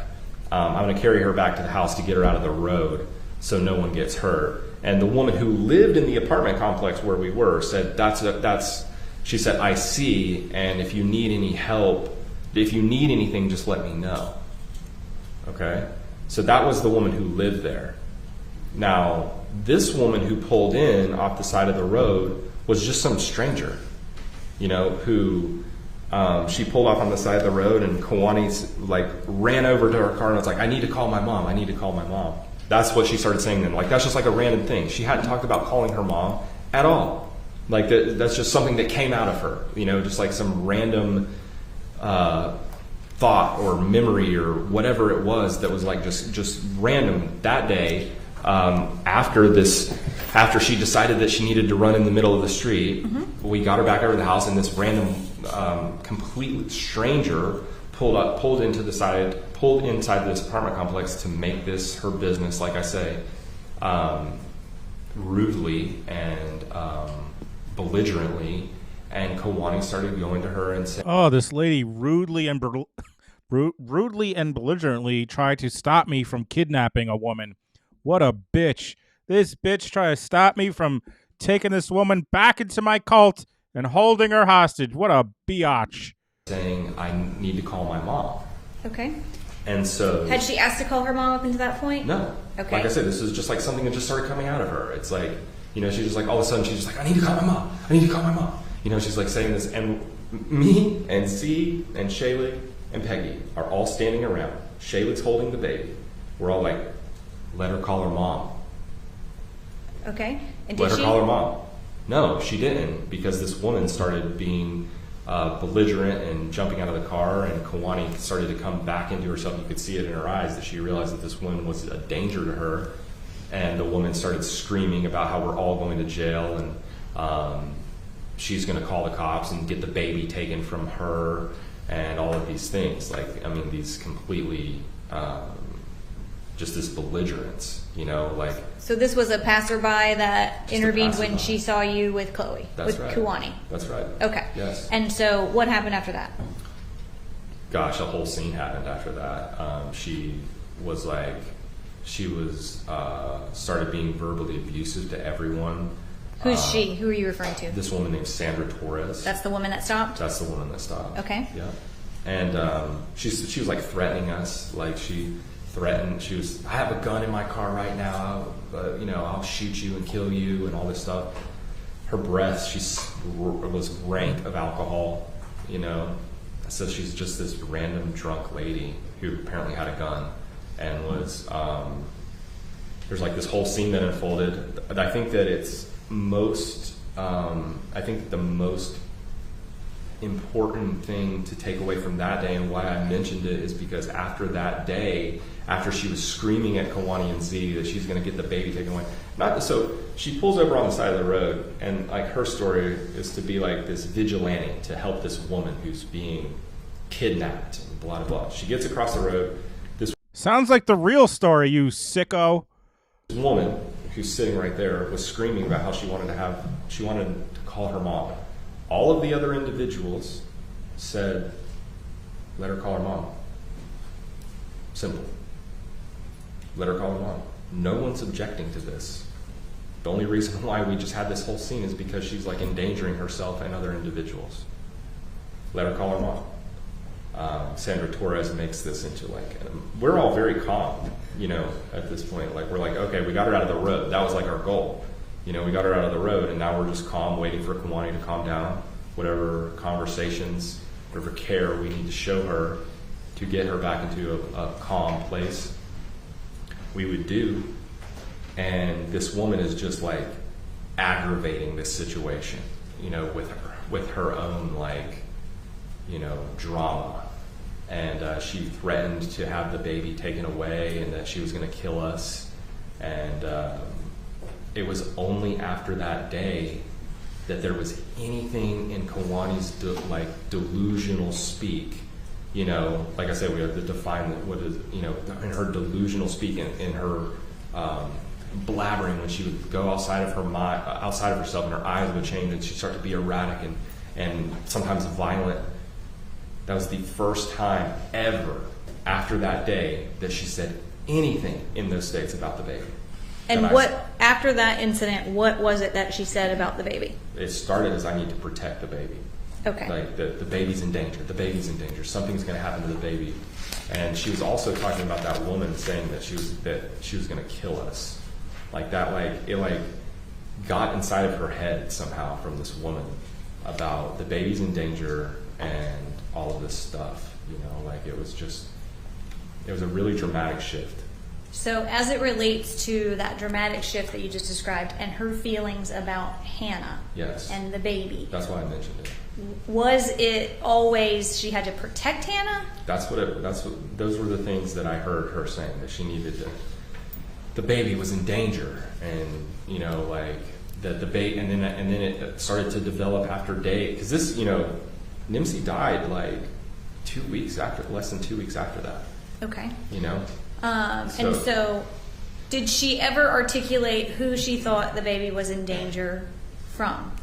Not really. Okay. No. But in terms of the things she was saying, it was a paranoia of her needing to protect Hannah. Yeah, and then there was talk about how the baby is going to die. Like, Okay. I heard her say that. I never heard her say, I'm going to hurt the baby. I never heard her say, I'm going to kill the baby. I never heard her say anything like that. I did hear her say, the baby's going to die, I have to protect her. Okay. And when she said the baby's going to die, it was in the context of her role to make sure she protect this didn't. child. Yeah. Okay. Which it was still like coming out in this like really delusional, paranoid, schizophrenic, whatever you want to label these things, type of way, manic. Like she was having real struggles, and it was coming out in this way. But before that day, there was never any like mention of the baby in her delusions. Like it was about herself, like that, you know, evil was after her, and that I heard her talk about hurting herself a lot. Okay. I heard her talk about committing suicide. I watched her injure herself by punching herself in the face many times. And, you know, I've watched her be violent towards everyone else, never towards the baby. And there was never even mention of the baby until that day. Okay. So you said prior to that day where Sandra Torres said the baby's going to get taken away, then she started having delusions or paranoia about protecting Hannah. She did. Okay. Yeah. Prior to that, you just mentioned a second ago that she had delusions or paranoia or whatever word you want to use related to her. Sure. What were her manifestations related to her that you perceived to be some type of mental health related incident? What types of things would she say about herself? That she was like, you know, in danger of evil, and like there was all this evil in the world, and but see, there you go. We're talking about like things that are coming out of her. That so it's like she wouldn't remember saying these things. Like she would have these episodes and not remember. But some of the things that she was saying are valid. There is a lot of evil in this world. There's a lot of evil in this room.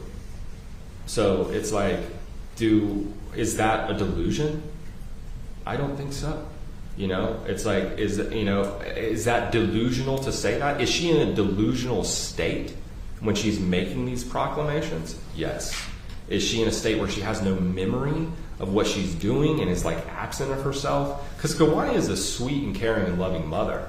You know, like I saw her in May, and that's, you know, when Jennifer and I went to Florida, that was the whole thing. Like we saw this baby, and there was this bright, happy, joyous, cared for child.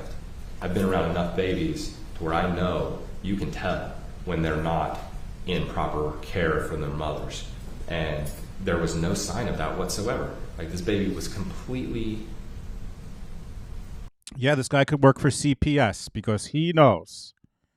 Carefree and happy and joyous, and Kawani was an excellent mother. She was attentive, she was warm and nurturing and loving.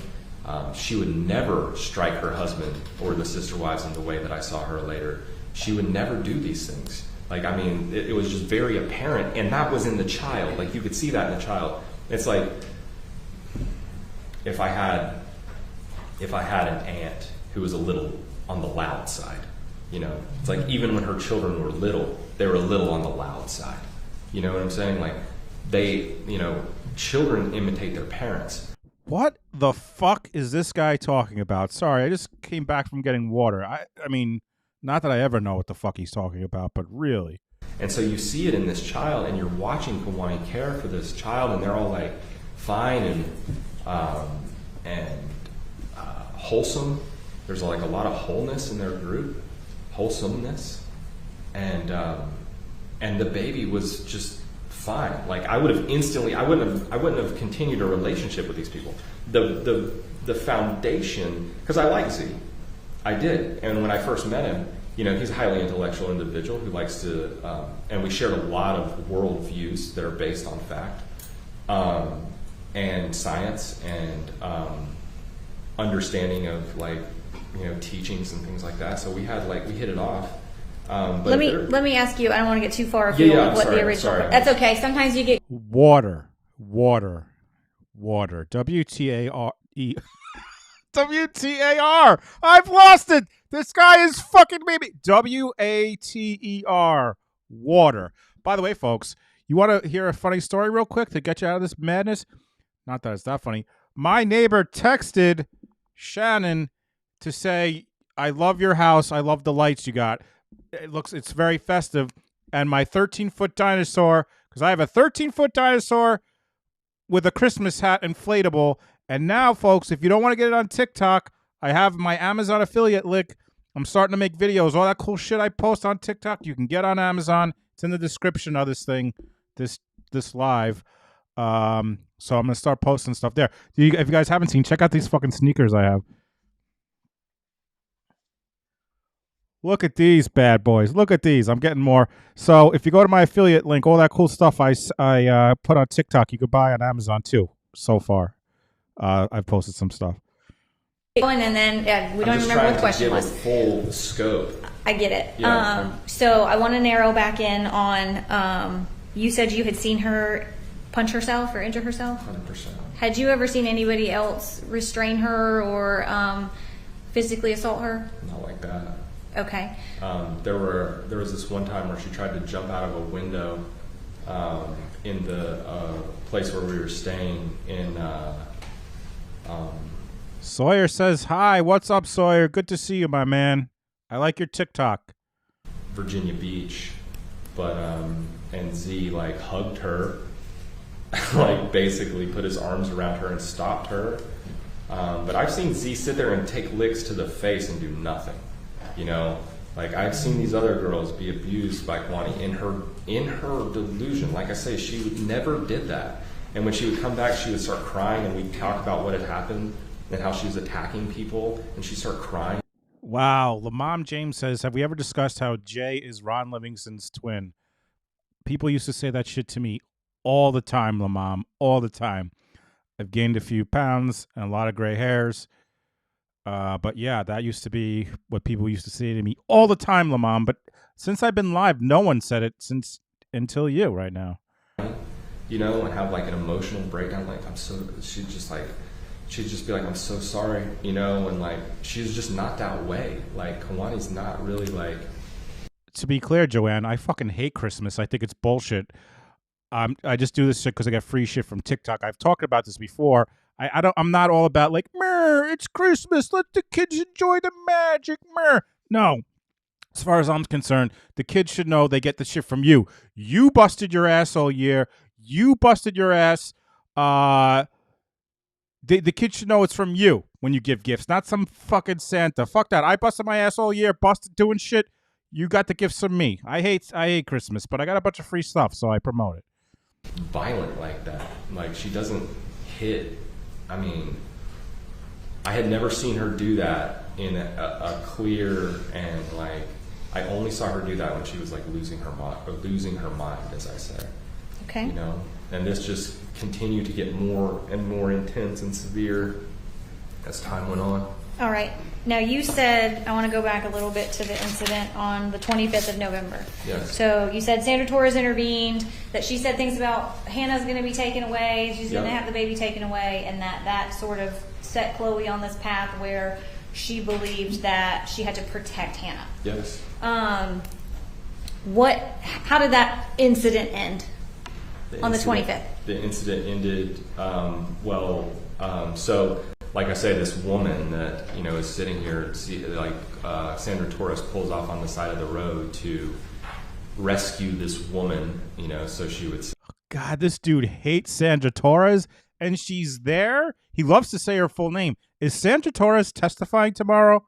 I mean, I can't wait to hear Sandra Torres' story. And this woman who's sitting here willingly and knowingly gets into a car with her husband and her child and her sister to leave, to escape this belligerent, seemingly psychotic, definitely drunk, and threatening of gun violence individual.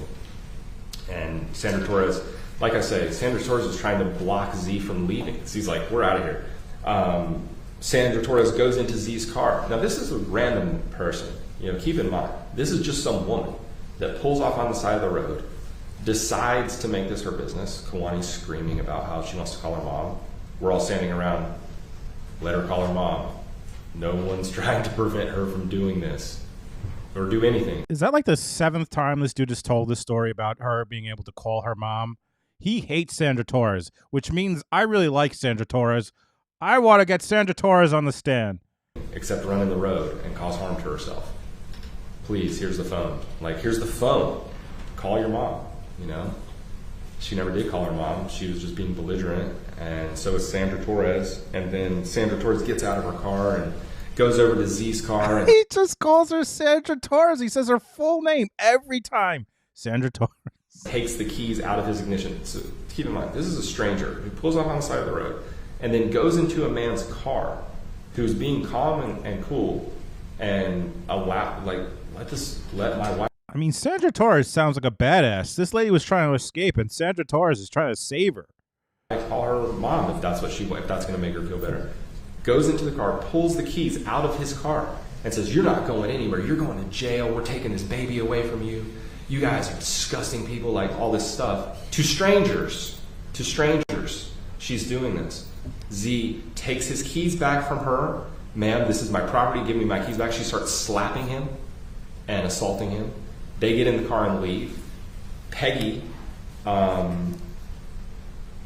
stands, after they had pulled like a 50-point turn to try to get past this woman, because she's like moving her car to try to block them from leaving.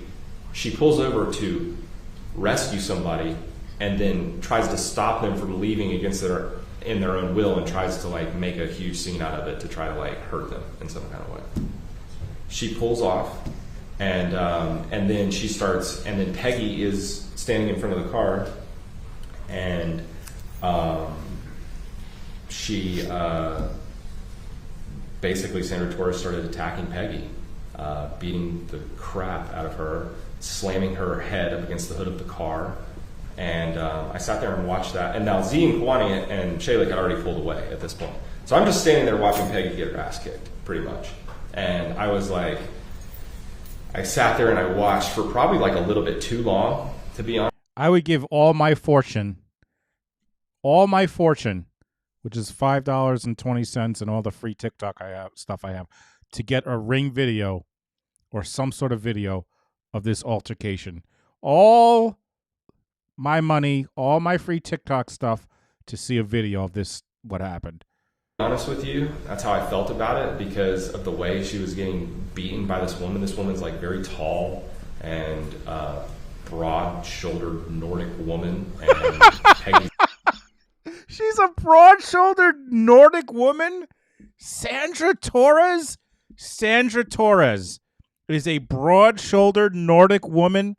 I need to see Sandra Torres. I need to see Sandra Torres.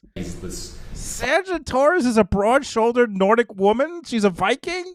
5 nothing petite woman who is not a fighter. This woman has a violent history, And so she's, assaulting Peggy and beating the crap out of her. And so I put my body in between Sandra Torres and Peggy. And then Sandra Torres punched me in the face once, and I went like this, and she punched me in the face again. And I picked her up, and Sandra Torres is a hero. Where is Sandra Torres? We need to build a statue for Sandra Torres. She punched him in the face not once, but twice. Broad-shouldered, Nordic. Sandra Torres. What the fuck? Put her down on the ground, and I got in my car and I left. And that was the end of that day. What do you mean you put her down on the ground? I picked her up and I forced her body to the ground. Okay. How would you describe a slam? A push? I picked her up and I dumped her onto the ground. Yeah. You picked her up yes. physically off of the ground? I physically picked this drunken, belligerent woman who had just assaulted 3 people and was threatening us. Drunken, belligerent, Nordic, broad-shouldered woman. With gun violence, up off the ground, slammed her down on the ground, got in my car, and I pulled off. Okay. Yeah. There's there no footage of this? I wish there was footage. No one has a ring around there and Ring camera? The police ever involved? Yes, they were. Okay. When you were there, were the police involved? No, they weren't. Okay. Did you call the police? No, definitely not. Why not? Because I rarely find that justice comes from these types of circumstances when police are involved. And I rarely find that justice is served when I kidnap someone and the police are called. It's very rare. When I threaten to rape everyone and kill everyone and the police are called, justice is never served in those situations. When I when I go on Twitter and say, you better still have your hymen intact for me like it was supposed to be before I got blocked by your mother, when that happens and I call the police, I very rarely find that justice is served in those situations. There's just no justice when the police are called after that. No justice, no peace. I mean, I just don't really like you guys. You've told me that a number of times, right? Yeah. Okay. I don't really like you guys. Comes from these types of circumstances when police are involved. And I mean, I just don't really like you guys. You've told me that a number of times, right? Yeah. Okay. And that's okay. We don't have to like each other. That's okay. And that's not personal. I just find that the legal cult Sure. and the legal culture. It's not personal. I just find when the legal cult, i.e. the police, arrest me for doing things that are illegal in this reality, if you want to call it illegal in this reality. We use that word cult to describe culture. It's just a shortened version of that word. I find that the legal cult is it brings injustice more often than not. Were you all collectively as a group sort of not call the police type of people? Peggy was definitely not call the police type person. I asked her, I was like, you should really call the cops. She's got a black eye and she's all busted up and hair pulled out of her head by this woman. And I was like, man, you should really call the cops. She's like, I'm not calling the cops. She's like, I don't want anything to do with them. We'll just let this go. We'll just be gone with her, and we'll just go about my life. So you said you got in the car and left, and when did you become aware that the police had been involved? That's a good question. I can't remember. Days later or something like that, or I can't remember, honestly, when I became aware. Did you ever get interviewed or spoken to about those circumstances of what happened on the 25th? No, I never did. Nobody ever asked me about this. Wait a second. Is that Sandra? If Sandra Torres is there, and this is the gallery, is that the broad-shouldered Nordic Sandra Torres? No, that can't be Sandra Torres. Is that Sandra Torres? I just got a $30 Venmo from Oksana. Thank you, Jay. I really need this stress relief. Thank you so much, Oksana. I really appreciate it. It's the first time where I've been able to speak plainly before a court or before anyone involved in that openly about the events of that day. Okay, so you left. At some point you became aware that someone else had contacted the police. Now, when Nimsy died on December the 8th, I gave an interview where I spoke about this circumstance to a woman named Tiana Cruz, I think is her name. With Canton Police Department? Yeah, I told her about what had happened and how, because, that day was kind of like a breaking point, and it manifested into, looking at this from an outside perspective as best I can, without, it's like I'm very emotionally attached to the baby and to, what happened. But it's like that day, Kawani's delusions go from I'm in danger, these things, to the baby's in danger, to the baby's going to die, they're going to take, to a dead baby. That's what just happened. So I spoke that very clearly, as far as I can remember in my interview, because I was just so in shock that day. I couldn't even believe that this has happened. It was just like. All right. Let me ask just directly. From that incident on the 25th, did you get charged with anything? I did. When did you learn that you were being charged with something? Oh, we just got a $10 super chat from LB that says Sandra Torres 2028. Facts. Thank you so much, LB. I got charged with an assault on Sandra Torres. And when did you learn that was the case? April of the following year. April of 2021? Yes. Okay. I had no idea. Did you have any contact with law enforcement between November 25th when it happened and when you got arrested in April of 2021? No, I did not. Okay. So you just find out because you have a warrant for your arrest? Yeah, I got pulled over. You got pulled over and you got arrested from a warrant from the incident on the 25th? That's right, from 6 months earlier. Okay. And what happened with that case? Well, I wanted to go to trial because I thought that I could win in the name of self-defense, and protection of Peggy Schindler. And Peggy was going to come and testify in my trial that she was being attacked belligerently Z and Shaylee were going to come and testify that this woman was threatening them and being crazy, and she reeked of alcohol, and she's a known drug user because I know her.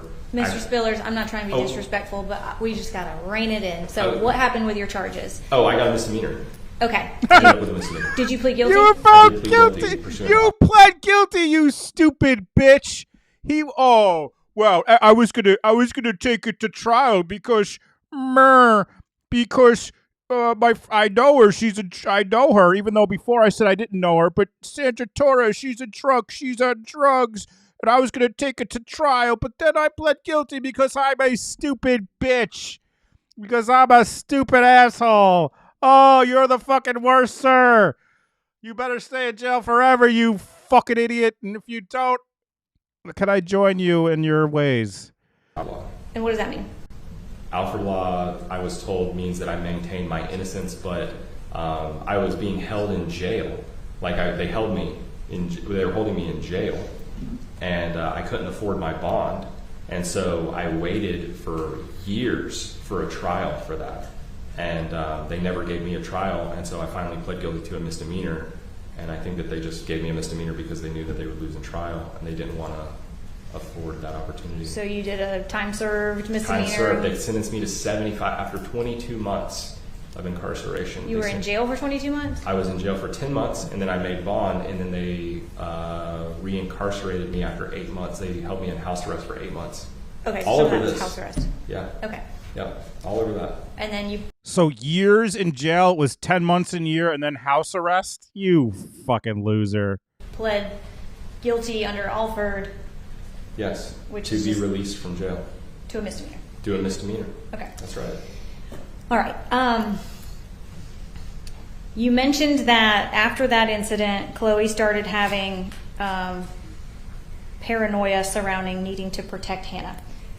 Did you ever witness, perceive, or hear her say anything about ever believing Hannah was a danger to her? Absolutely not. Did you ever hear her articulate that she felt threatened by Hannah in any way? No. Did you ever hear her say that she needed to defend herself against Hannah? No. Okay. Was all of the things that you heard with relation to Hannah her needing to protect Hannah? Yes. Okay. $10 cash out from Deja. Melanie says, I love it. I've missed your commentary. Thank you so much, Deja.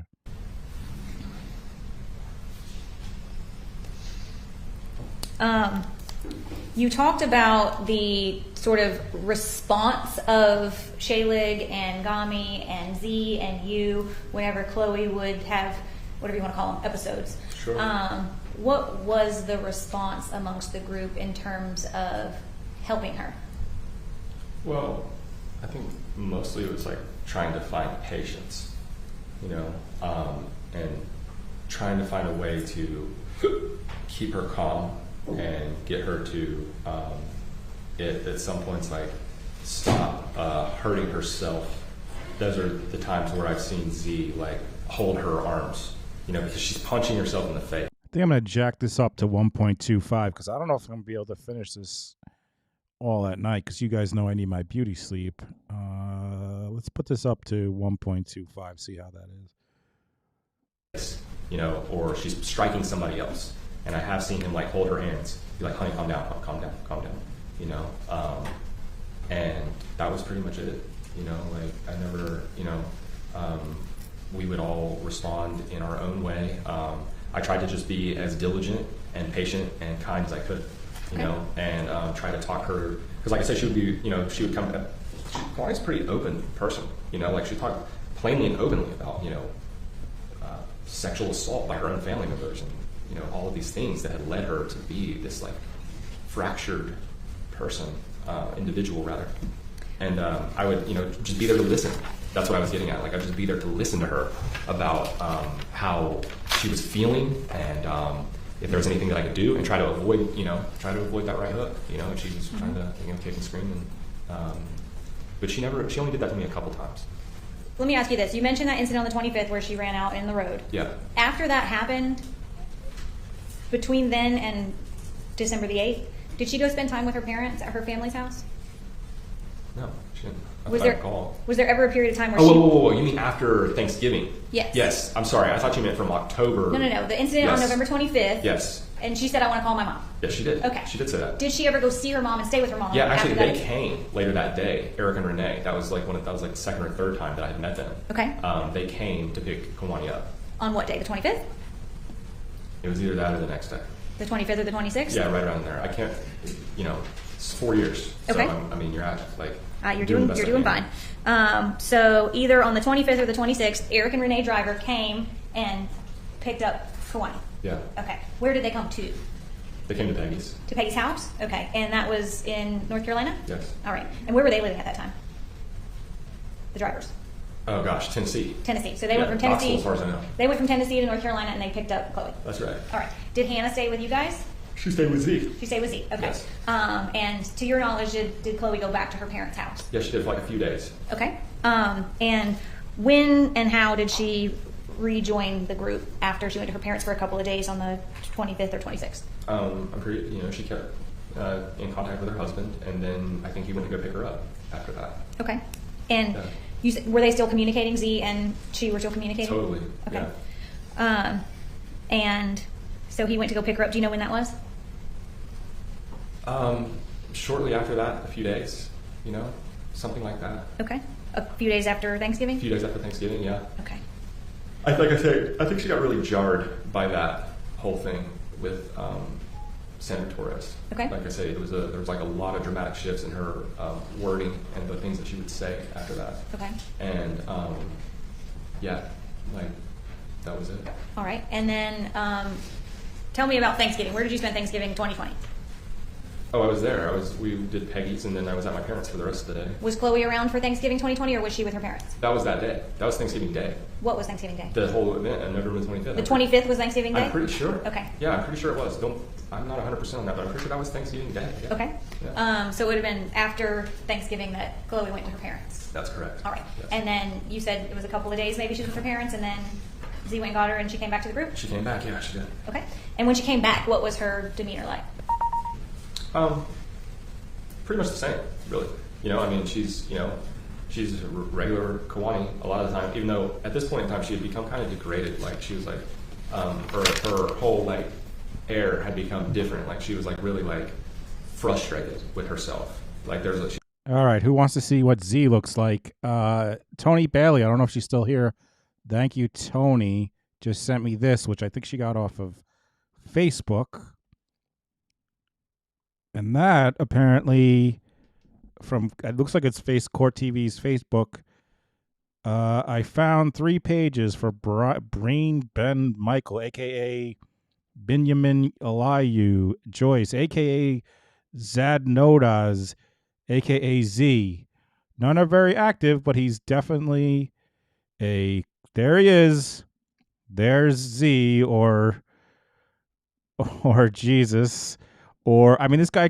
That's what they're saying. That's wow. So that's thank you, Tony, for saying that to me. There's Z.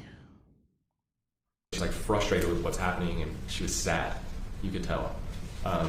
So Sandra Torres sees this fucking guy. And this fucking guy and a woman running away from them, and she's like, I gotta stop this shit. Sandra Torres, 2028, good call. And then there was like this whole different air about her that I think, like I said, was part of the whole interaction with Sandra Torres. Where she just became, I don't know, she just got this idea in her head about Nimsy after that. And there was just like a lot of about protecting Nimsy? Protecting Nimsy, yeah. Okay. And like the danger to the baby, that they're going to take the baby. All of these things that had never really come out of her before, that I heard, Okay. And I wasn't with them like 24/7, but I was with them a lot, like a lot. So. Okay. You said that she first sort of started having those types of, I don't know what to call them, episodes, paranoia, whatever it is, in September of 2020? Well, no, it was before that, actually. It was really during the summer. Like, Z, I was talking to Z pretty regularly. We would just, talk about all kinds of stuff. And spoke of his wives openly, with me, and how Kawani had really started. It was really in July when he began to, because I think it was in June that I met them at the river that day. With her parents? With her parents. Okay. And she was fine that day. Like, she was, behaving normally, providing excellent care for Nimsy, being an excellent mother. And, I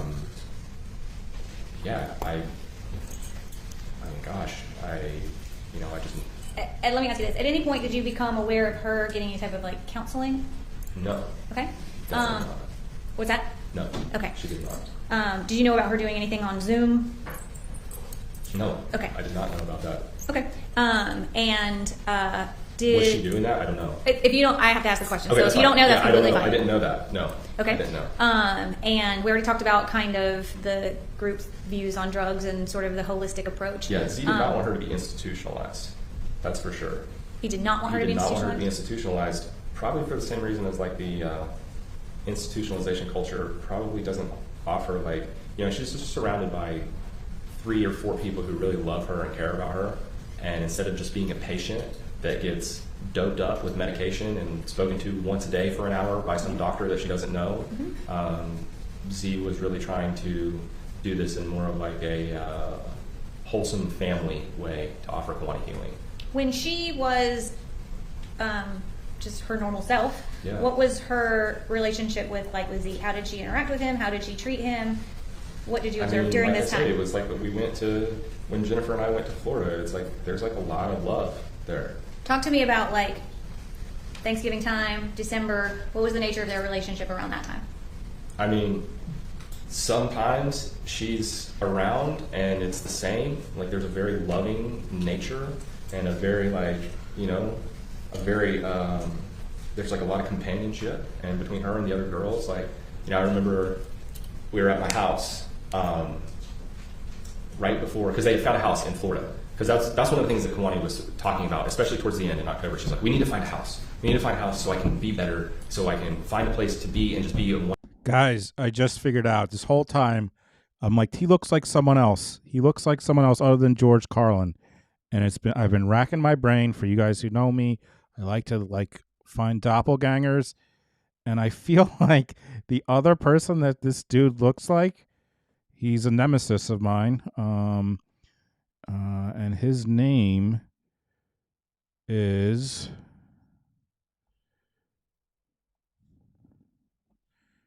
Oops. Bryce Harper. This man kind of looks like Bryce Harper. That's who... Whoops. Get out of here, Jesus. He kind of looks like Brycey boy here. That's, I think, when I'm like, who else does he look like? He kind of has a little Bryce Harper to him. A little Bryce Harper. Place all the time, so I can be in this place and I can heal and I can get better. Did she want a more stable lifestyle than traveling all over the place? Not before, but no, I think she was just fine with it until she started to really degrade.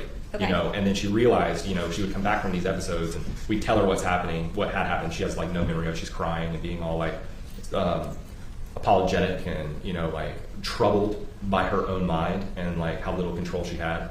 She believed finding a house and putting down some roots somewhere would be beneficial for her? Yeah, and that really started to come out in October. After we came back from Virginia Beach, I was letting them stay at my house and she started to talk about that, even incoherently. She's like, we need to find a place. And so they had found a house in Florida that was for sale. All right. And they were going to go buy it and live there. All right. And Z had already called about it, and it was in Florida, and we were moving there that day on December the 8th. On December the 8th, y'all were headed from North Carolina to Florida to move into a house. To move. We were moving them. I rented a U-Haul in my name for them. Okay. And they had all of their stuff packed up in the U-Haul. They were moving to Florida, and we stopped by Jerry's house on the way down. All right. So Fucking on December the 8th, how many days, if we start on December the 8th and we track backwards, how many days have you been with them? Had you been with them continuously from November 25th? No, continuously since the middle of October when I went to go visit them. Okay, so you spent every day with them? Almost every day, yeah, pretty much. Yeah, they were staying at my house. Like I say, I went to Virginia Beach in October, in the middle of, I think I arrived there on October 11th or something like that. I stayed there until after Halloween, so it was the better part of a month, because I remember celebrating Halloween or walking around for Halloween down in Virginia Beach. And then we came back to Asheville, and they were staying at my house. So, I'd come by all the time. Yeah. Okay. Sometimes I'd stay in the van and I'd come in, I'd walk in. And Not Your Edits coming in with Brett Gelman. And that is, I know who Brett Gelman is. And that's a good call too. Although not that picture. But yes, I could definitely see that. probably know him from Stranger Things, or he was hilarious. I mean, he's always good in all the stuff. What's that Good Cops? The one with Mark Wahlberg and Will Ferrell, and he's like the wife's husband. He's always good. About feelings in the morning, and which I thought was great. Okay. And there was like a real camaraderie and like just like family style life there. All right. And as it relates to sort of the efforts to assist Chloe, did she also believe against like drugs and alcohol or things like that? Totally. I mean, she grew up, like I say, being, using drugs by her own accord, by her own account, okay. From the time when she was like 9, 10 years old, using cocaine every day.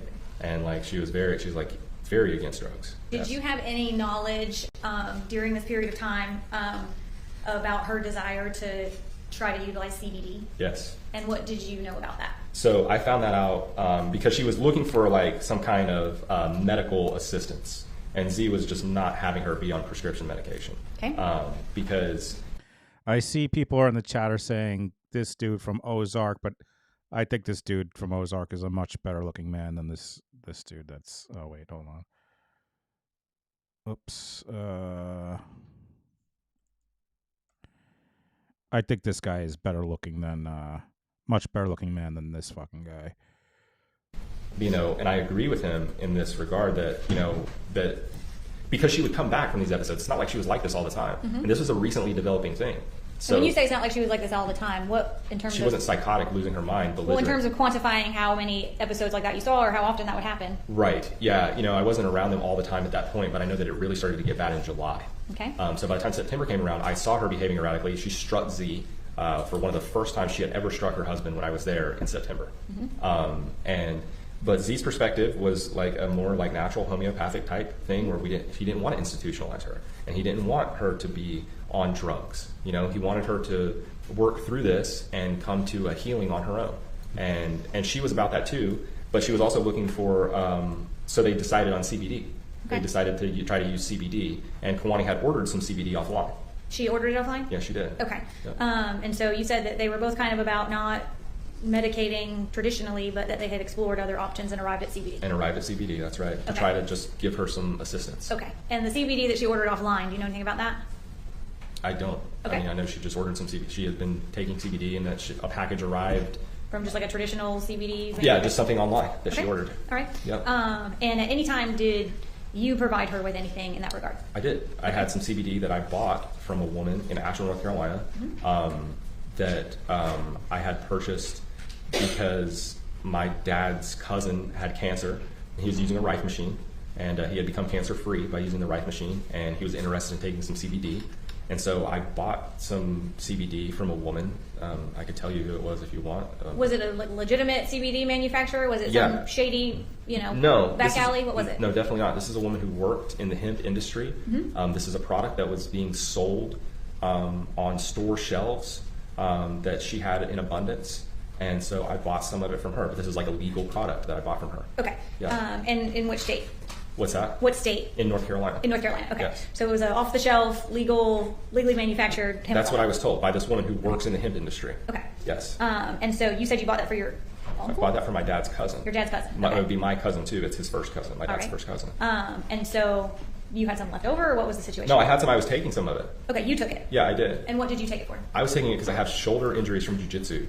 Okay. And I was trying to, and I had quit smoking weed at that point, and I had been without, I have been clean and sober off drugs for a while. Mm-hmm. And and that was something that happened before I met Z. Like I quit smoking cigarettes and doing all kinds of things, but before I even met these people, like I said, that was another attraction, that we had, like a commonality that mm-hmm. we had, that we were both sober. So the CBD that you purchased from the woman in the hemp industry that you subsequently gave to Kuwani was CBD you had also personally used? I had. Okay. Yeah, and I used it because I have a shoulder injury and a neck injury from jiu-jitsu, and I was trying to alleviate some of my pain. Had you taken CBD before? Yes, I had. And anything special about this particular CBD? No. Okay. I mean, it's fairly non-invasive. It's CBD. Okay. And what is it about CBD that sort of comports with your views or beliefs about? Well, I was just trying something. I was just trying to take it and just see if it offered me any relief. Because I had become really opposed to cannabis marijuana at that point in my life. even though cannabis, marijuana had been a part of my life for a while, but I had stopped using it and I completely turned against it, which I think is, I think it needs to be, I think there need to be stricter laws on marijuana, and it needs to go backwards on this whole legalization thing. Well, for the jury that may not know, what's the difference between CBD and marijuana? Okay, so the cannabis plant has... Oh, my God. Why is she asking that question? Why do we need to know that? What is that? I need to now hear this guy tell me the difference between THC and CBD. Jesus. I haven't been watching this trial. For folks who have been watching this trial, I am not impressed with this prosecutor. What is she doing? Why ask that question? Are you kidding me? From my understanding of it, the cannabis plant has around 85 different cannabinoids found within it. And cannabis hemp is different from cannabis marijuana in that it's harvested for because it's abundant in CBD. And marijuana is like a hallucinogenic drug, which is heavy in THC. So this CBD that I gave to Z and Kawani, which I wouldn't have even suggested that, but they had already ordered CBD. Like they were already exploring this. And I was like, hey, I have this here. Would you like some of it? And they talked about it and they decided, yes, we will try this that you have. And so it was made from hemp, not marijuana. And it's like I say, it's a product that, that you can buy on the shelf. I bought it from a woman who works in the legal hemp industry in North Carolina. What does that mean, first of all? Like, he always has to say this weird shit. You bought it from a woman who is in the hemp industry? So wouldn't you have bought it from a store then? What are you talking about? What is this guy fucking talking about? Oh, my God. So... Yes, we get it. You bought it from a woman in the legal hemp industry. We get it, dude. Was it Woody Harrelson's sister? Recess. So we're going to be in recess for lunch until 1 o'clock. Leave us your notes. Lunch break. Oh, they're taking notes. Those notes must be good. All right, we're back. Let's go. CBD. Okay. And I want to go back to that. I'm handing you State's Exhibit 87. Do you read it? And does this truly and accurately reflect it in the manner you gave it to Chloe Driver? Yeah, it's in a very, very small glass jar. Okay. Yeah. Your Honor, I'm going to tender State's 87. Any objection? It's admitted. All right. And is this the CBD that we're referencing? Yes, it is. Okay. And was this the same sample of CBD that you had given to my dad's cousin? Your dad's cousin? Yeah. And that you had used yourself? Yeah, okay. It is. And then you just gave the remainder to... I just had some with me that I was taking for my shoulder issues, for my shoulder pain. And that's the jar that I had that I was just using personally. I had purchased this a year before. Okay. And I still had some left over. And I just gave the rest of what I had to them after they considered it. Like, I offered it and they considered it. And like the next day they were like, yeah, we'll try it, because it was free. Okay. Instead of spending all their money, I just gave it to them. All right. So she had ordered CBD offline, right. And then you offered... It was free CBD, just like my pee. This is making me crazy. I'm gonna lose it, guys. I'm losing it as we speak. I'm losing it. How long is this fucking guy on until? Jesus. Holy. He's like all day, this fucking guy. How much? That's a whole... I can't do a whole nother fucking hour of this. I might have to do... This might have to be a 2-part thing where I do this tomorrow. Maybe I'll finish direct. For this, and they talked about it and accepted it. Yes. Okay. In terms of administration of this, do you just eat it? How does that work? Orally, yeah. Okay. Yes. And were you a part of the discussions surrounding the CBD or the use of CBD? No. Okay. I mean, I found out that they had come to that they had come to like an agreement, about using CBD to try to help Kawani to find some, without using pharmaceuticals. It seemed like a much softer and more organic approach to some kind of chemical. Yeah, he did change shirts. I wonder if he was too... I think the other one looks like a... Why did he get a new shirt? What is that about? He probably just reeks. This guy looks like a guy that reeks. Maybe the court officer's like, we got to get this guy in a clean shirt or something. I don't know. Alleviation for her lapses in what we will call sanity, if you will. Was she interested in that approach? Yeah, she was. Do you have any knowledge about her ever being involuntarily forced to take CBD? Definitely not. Okay. I mean, it was her who ordered it. Okay. I mean, she had to convince Z to let her do that. She had to convince Z to let her take CBD. Yeah, because it's like, he was trying to do this organically and like have her heal on her own. Okay. Because there was like I say, she kept coming back into reality or whatever you're gonna call it, back into a place of mental clarity where she would apologize and not remember what she did, but he found it significant that she was, because she wasn't like, it's not like she was like she wasn't like clinical, you know, it's not like she was like that all the time. This was just like something that had developed. Then I say, like I said, because of her past and postpartum, and you know, who knows what else was contributing, you know, to like these eruptions, and he was trying to heal her organically. So yeah, she had convinced him to allow her to use CBD, and he agreed. Okay. You know, as an alternative, as a more organic and softer alternative to pharmaceuticals. Okay. And you just used the expression, she wasn't like that all the time. I mean, where she was like losing. I was just trying to make a clear and distinct difference between the woman who was a loving mother and the woman who would violently attack her husband and the other women. When she was her normal self, that was with Z for years. Yes. Have you ever described her as being a Spitfire? Totally. Okay. Yeah. Was she strong-willed and spirited? Definitely. Okay. Yes. And you said earlier that, you know, she asked you if you were an asshole who liked to eat animals. Was that? Yeah. I mean, she's kind of snipey sometimes, you know, but that's not like, she wasn't like aggressive or violent. She was just kind of like stern, I guess you could say, and like curt and to the point. Okay. Was she? Did she speak her mind? Yeah, totally. Okay. And amongst the three wives, who was the clear leader of the three? Kalani, I feel like, but they were all like, you know, I feel like Kalani was like the more like the more of the leader, I guess you could say. But those other girls, they were very vocal. Like, I mean, there was like all this interaction between them. It's not like Kawani was like commanding authority, or you know, like, or that she was like in charge of the other women. Let's not put it like that. You know, like it's not like she was like the boss over them or anything. But it was very clear that she was like the more like headstrong and you know.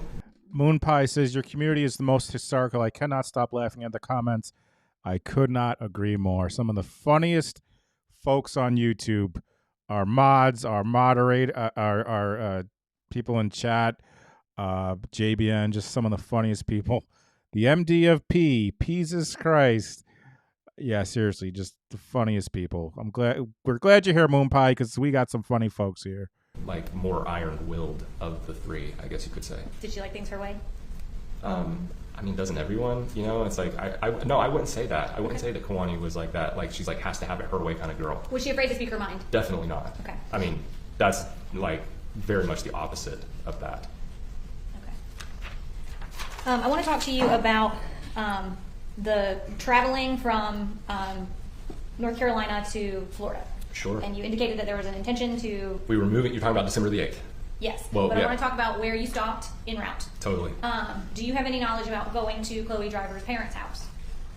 We did go to Kawani's parents on the, it was the night before that. December the 7th? I'm pretty sure it was the 7th, or maybe it was the 6th. Like I say, these, you know, you're talking about like the differential between a day that I'm trying to remember. Was it the 6th or the 7th of 2020, 4 years ago?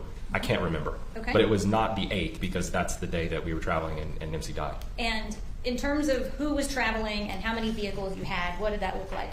It was my van, and it was the U-Haul, and it was their SUV, I think. My head is itching. Let's read you that quick. I can't remember if it was best mods in the land. Their SUV or their car, but I was driving the U-Haul, and one of the girls, I think Shaylee, was driving my van, and then Babe is back. Babe is back. She hasn't slept for like 3 days. Z was riding with Kawani and Nimsy in the SUV. I'm pretty sure. I can't remember. That. And what about Gami? I think she was with one of the others. Okay. Like these are details that escape me. Okay. You know. But there were multiple vehicles. Yeah, we were in. It was. I know that my van was there. Okay. And I was driving the U-Haul. Okay. So, and then there was at least one more car. Maybe they had both cars. I can't remember this. Okay. So 3 or 4 vehicles. 3 or 4 vehicles. Yes. Okay. Yeah. And you know that Z and Kawani and Nimsy were all in one car? Yes, they were. Okay. And you drove the U-Haul by yourself? I did. Okay. Yeah. Did all of those vehicles go to Eric and Renee Driver's house on the way? Yeah, they did, actually. We parked in the, they live in like a condo duplex type townhouse thing, and we drove the U-Haul up the hill to their house to load up all the Kawani stuff, and we left all the other cars in the visitor parking by the pool at the entrance. Okay. And Shaylee took a nap in my van. All right. While they were there. And what was the purpose for stopping at Eric and Renee Driver's house? To get the rest of Kawani's stuff so they could move to Florida, because they had found a place to live and be stationary and establish some kind of grounding, which she initiated this sequence, and we all supported that to try to help her find a place to heal, where she could really like be still and, not have to deal with like all the stressors from the outside world. The Sandra Torres thing was obviously hugely traumatic to everyone, and so she wanted to find a place to live, and they found a place in Florida. Did what stuff were you all retrieving from her parents' house? I don't know. Okay. I mean, I just pulled the U-Haul up, and Okay. they loaded it up. I didn't even like. Okay. I have no idea. I would say like personal belongings, probably like things that she needed. And do you know if her clothes. parents were there and they They were interacted there. with her? They were there. Yeah. Okay. Yeah. That was the first time that was another time when I met Eric Driver. He came outside and I saw Babe, tell the people about how our neighbor was so impressed with my Christmas lights. Kyle Driver. Who's Kyle? Kyle's brother. Her brother. Okay. Yeah. All right. And anything eventful happened while you were at the driver's house? Nope. It's pretty smooth. We just How was rolled up. Kuwani acting? She was actually, by this point she had become like her, even in her normal self, she was kind of like, she's like really dealing with a lot of like mental health issues, and it was really starting to like drive her down. You described her earlier as like looking sad. Is Sad. that- okay. Yeah, just like, like really needing to get like that, like needing some kind of like something, like the stable place in Florida where they could go, and she was really looking forward to that, and everybody was, Okay. like that was. Do you know who made the decision to go to the driver's house to get Kuwani's things? Was that something that she Gosh, I requested? don't know. You don't know? Okay, that's fine. How long were you all at the driver's residence? Probably like an hour and a half or so. Okay. All right. We just stopped in, picked up stuff. She had just been there after Thanksgiving, and then had come back to Z and her family, and with her sisters and her baby, and they had like, things had like mended, and they were going to Florida, and Eric and Renee opened their house up, and Z was there talking to Eric. Like it was just like, this is all after that. This is December the 6th, right before Nimsy died. Okay, so December the 6th, in interactions between Z and Kuwani and her parents and her brothers there, did you observe anything that was abnormal? Not at all. Tension, conflict, anything like that? Actually, not at all. Okay. Like it was just smooth. All right. Like Eric and Renee were, they were there. They're like here, they opened their home. Z was talking to Eric. He went inside, gathered their stuff with Kuwani, and loaded it into the U-Haul. At that time, was Kuwani excited about going to Florida? They were all very like eager to get to Florida, or like excited, I guess. Okay. As excited as a person who's like sad like that could be, I guess. Okay. But yeah, they were all like ready to get. Oh, he is so trying to spin his little narrative.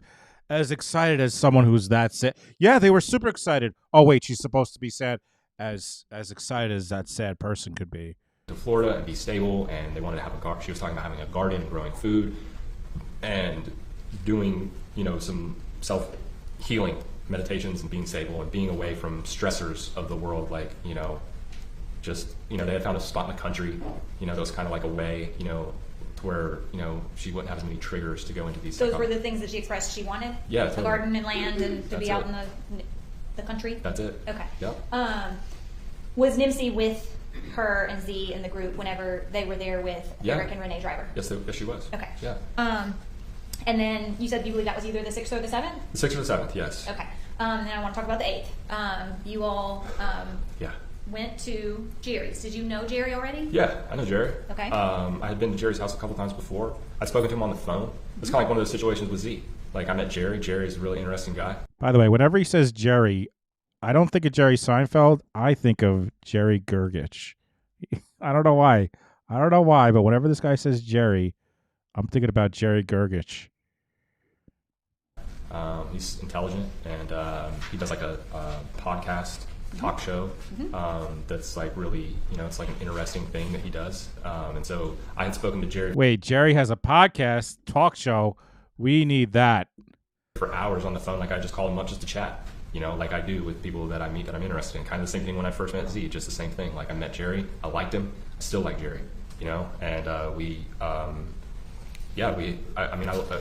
knew Jerry. Yes. Okay. I was just trying to give you just descriptive details into our. Sure. Yeah. All right. So you were familiar with his home. You come to Cherokee County with everybody we've already discussed, right? Yes, Okay. on the 8th. On the and 8th. I had been there before several times. Babe, I had the Ozark guy up because people in the chat suggested that this person on the stand looks like him. All right.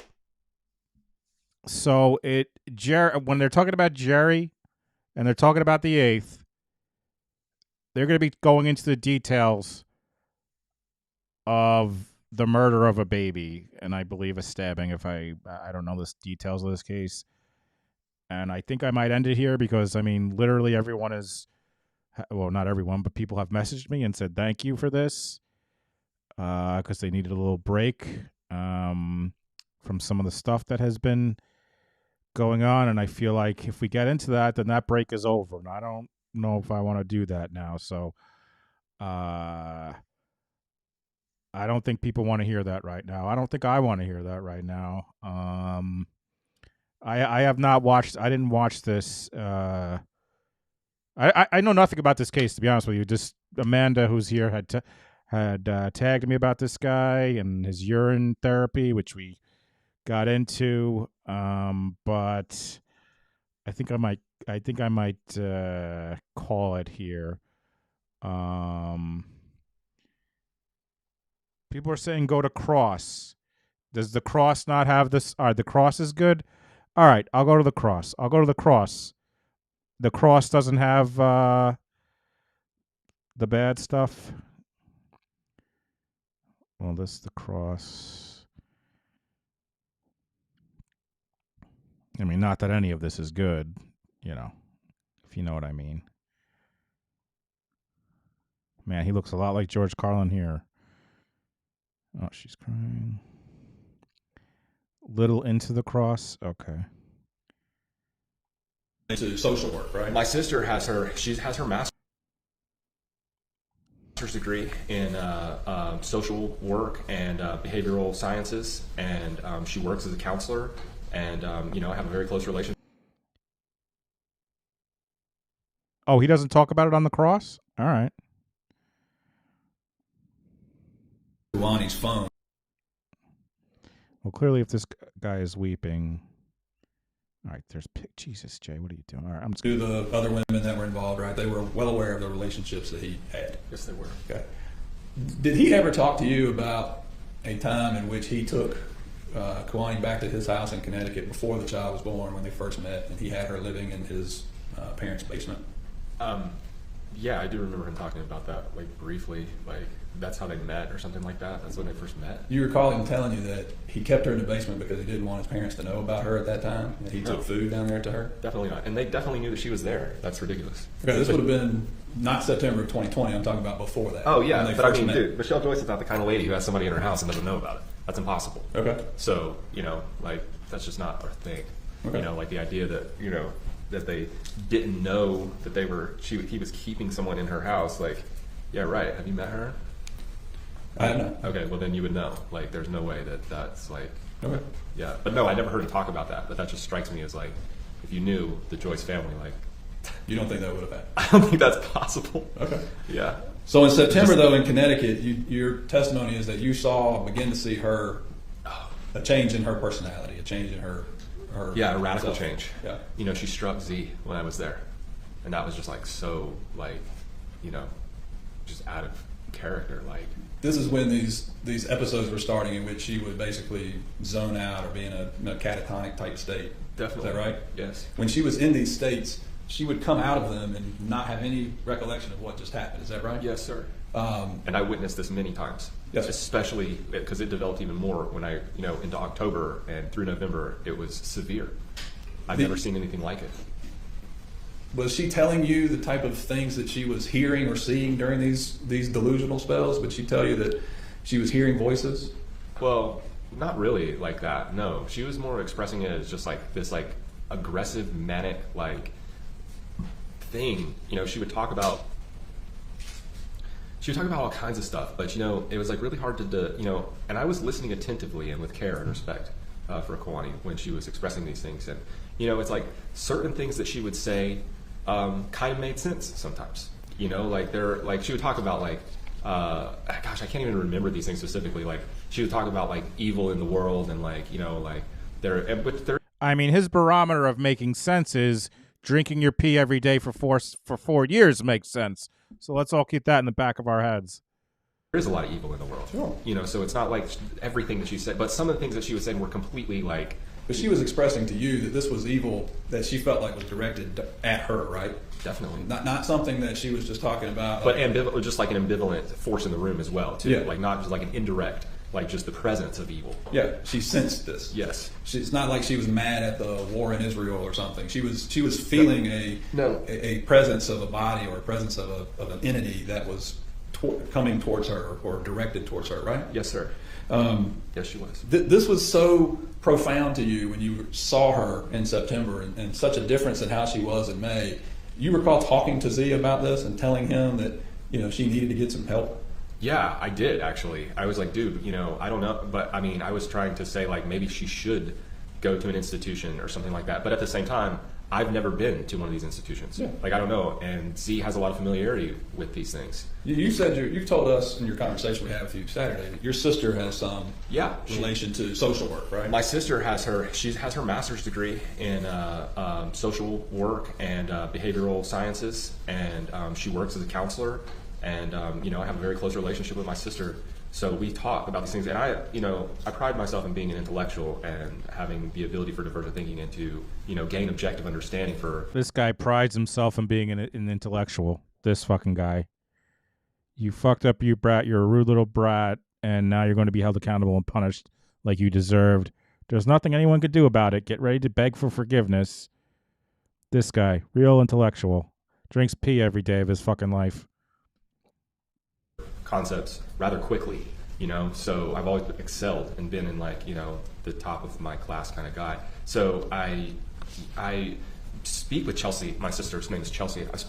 I speak with Chelsea, and I've spoken with her about these things, and I pride myself in being an intellectual. Hold on a sec. I'm just going to drink some of my pee. Oh, that hits the spot. So like I was saying, I pride myself in being an intellectual. Do you want some pee? Did you want some pee? How do you take your pee? Milk and sugar?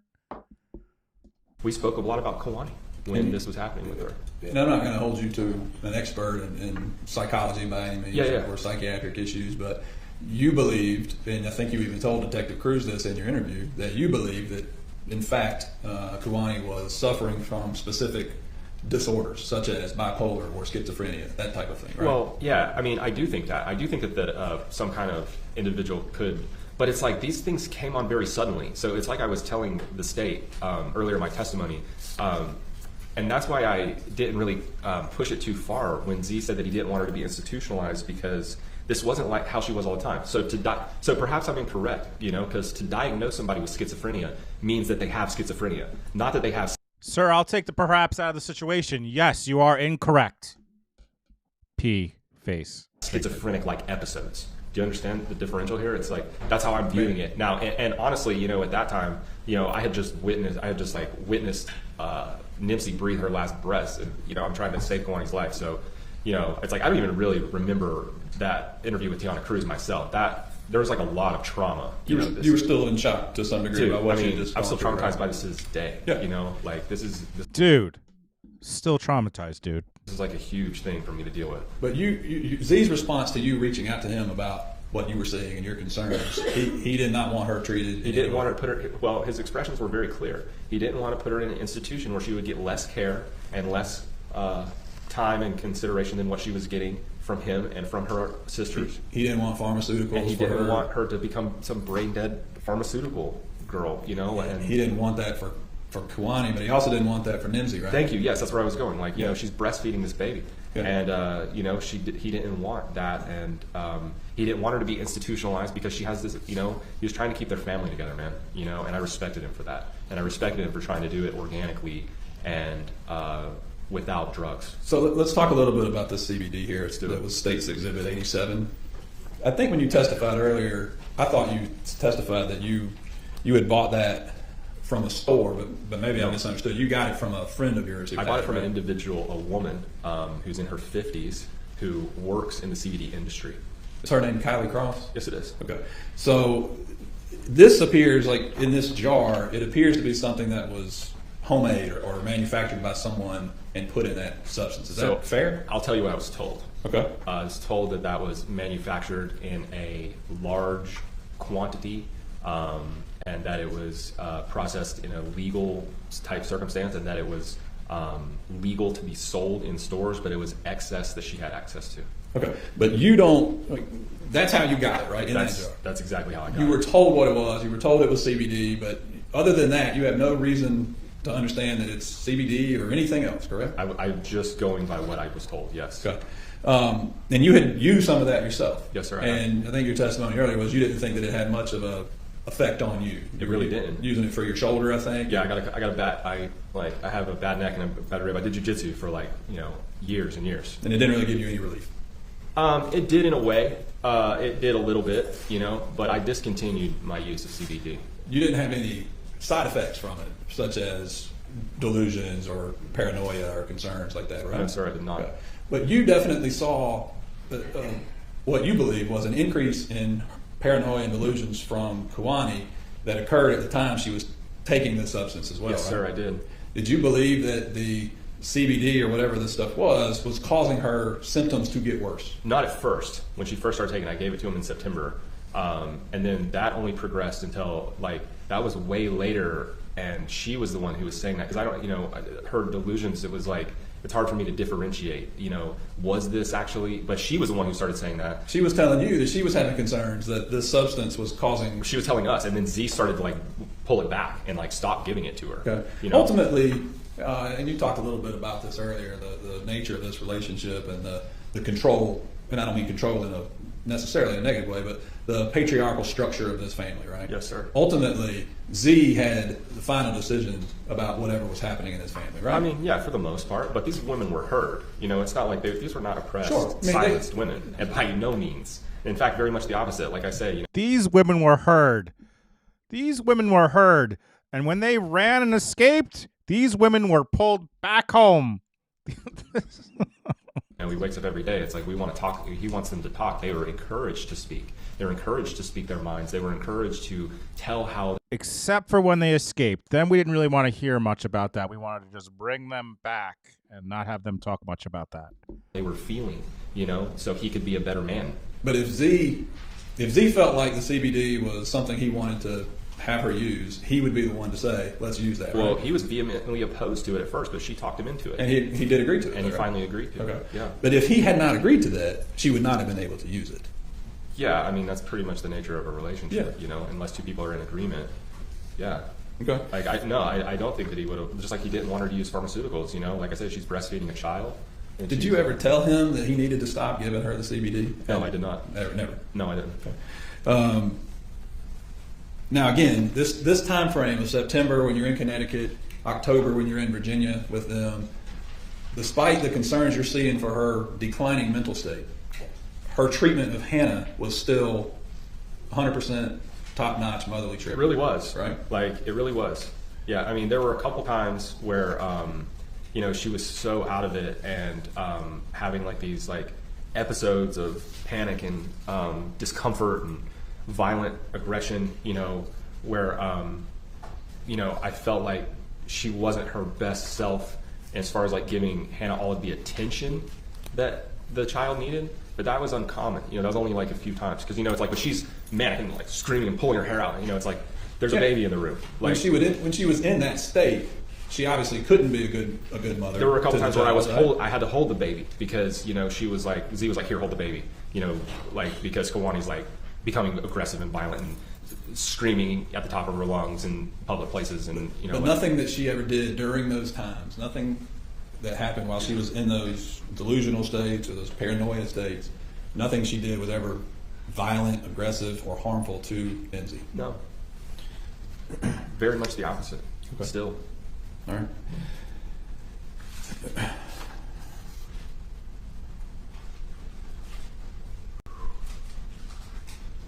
Now, when you were in North Carolina, this is, I guess, late October into November, when you got back to North Carolina where you live, right? Yeah. Candler. It's like a suburb of Asheville, is that right? Yes.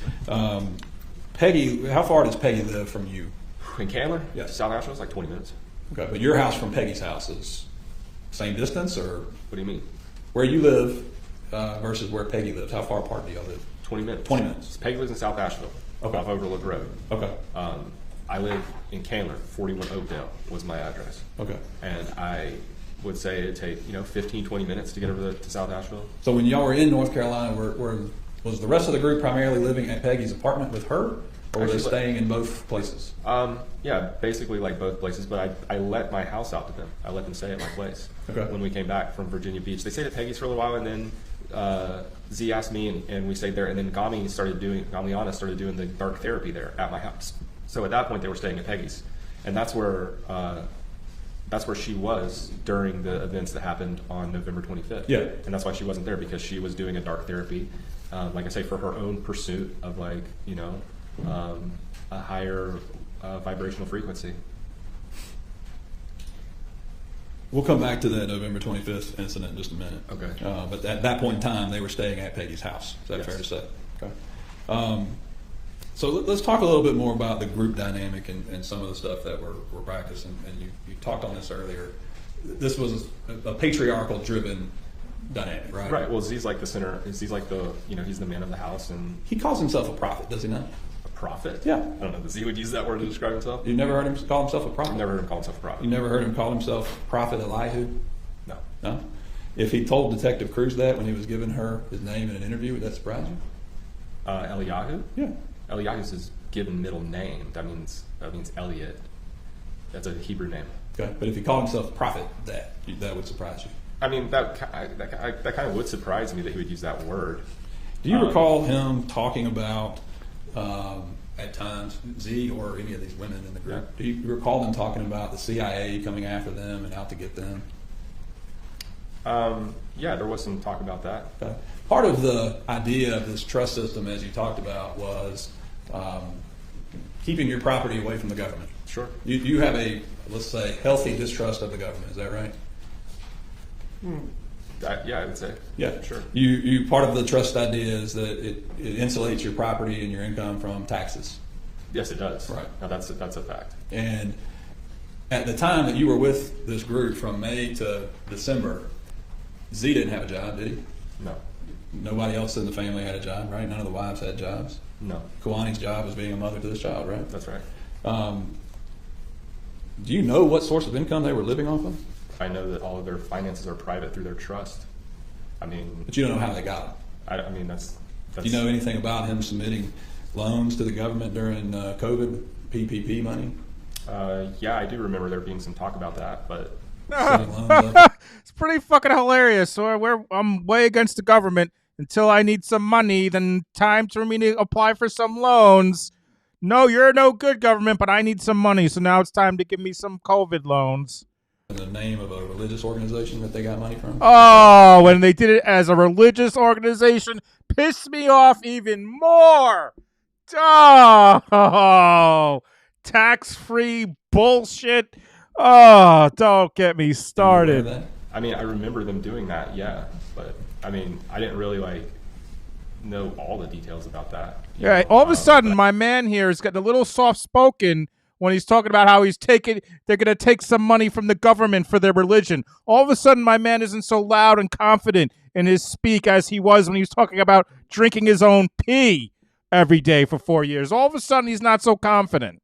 But I do remember that. Yeah, I do remember there being them using the trust. What about also this belief in this group that there are only 168,000 souls that are alive in the world? Are you familiar with that? 168,000? Isn't that fucking LDS? There are only 168,000 souls that are alive in the world. Are you familiar with that? Yeah, that's not unique to them. Is that something that you hold as well? Is my belief what's on debate here? How does this relate back to? I'm trying to understand where. All of a sudden, this man is asked some actual real questions, and he doesn't want to answer them. Oh, this fucking guy! What a piece of shit! I hate this guy so much. To this group. Okay, the nature of the group in relation to the death of the child, or in the relation to what they believed. Okay, what does that have to do with the death of the child? Oh my God! All of a sudden, this man has a problem with what they're talking about when it's not related to the death of the child. When we just listen to him rant about drinking his pee and dark therapy and the Dalai Lama and the shaman, but all of a sudden they start asking this guy some real questions, and he has a problem with it because it's not related. What I would like to ask you questions about, as long as they're generally relevant. Okay, I'm asking trying you to questions understand how about this the is nature generally of this group. Trying to understand how this is generally. How is drinking your pee generally relevant, you fucking idiot? You think you're so smart, but you're a dumb fucking idiot. Generally relevant. I'm trying to understand why somebody believes that there's only 168,000 alive people in the world. Oh, I like this guy. I like this defense attorney.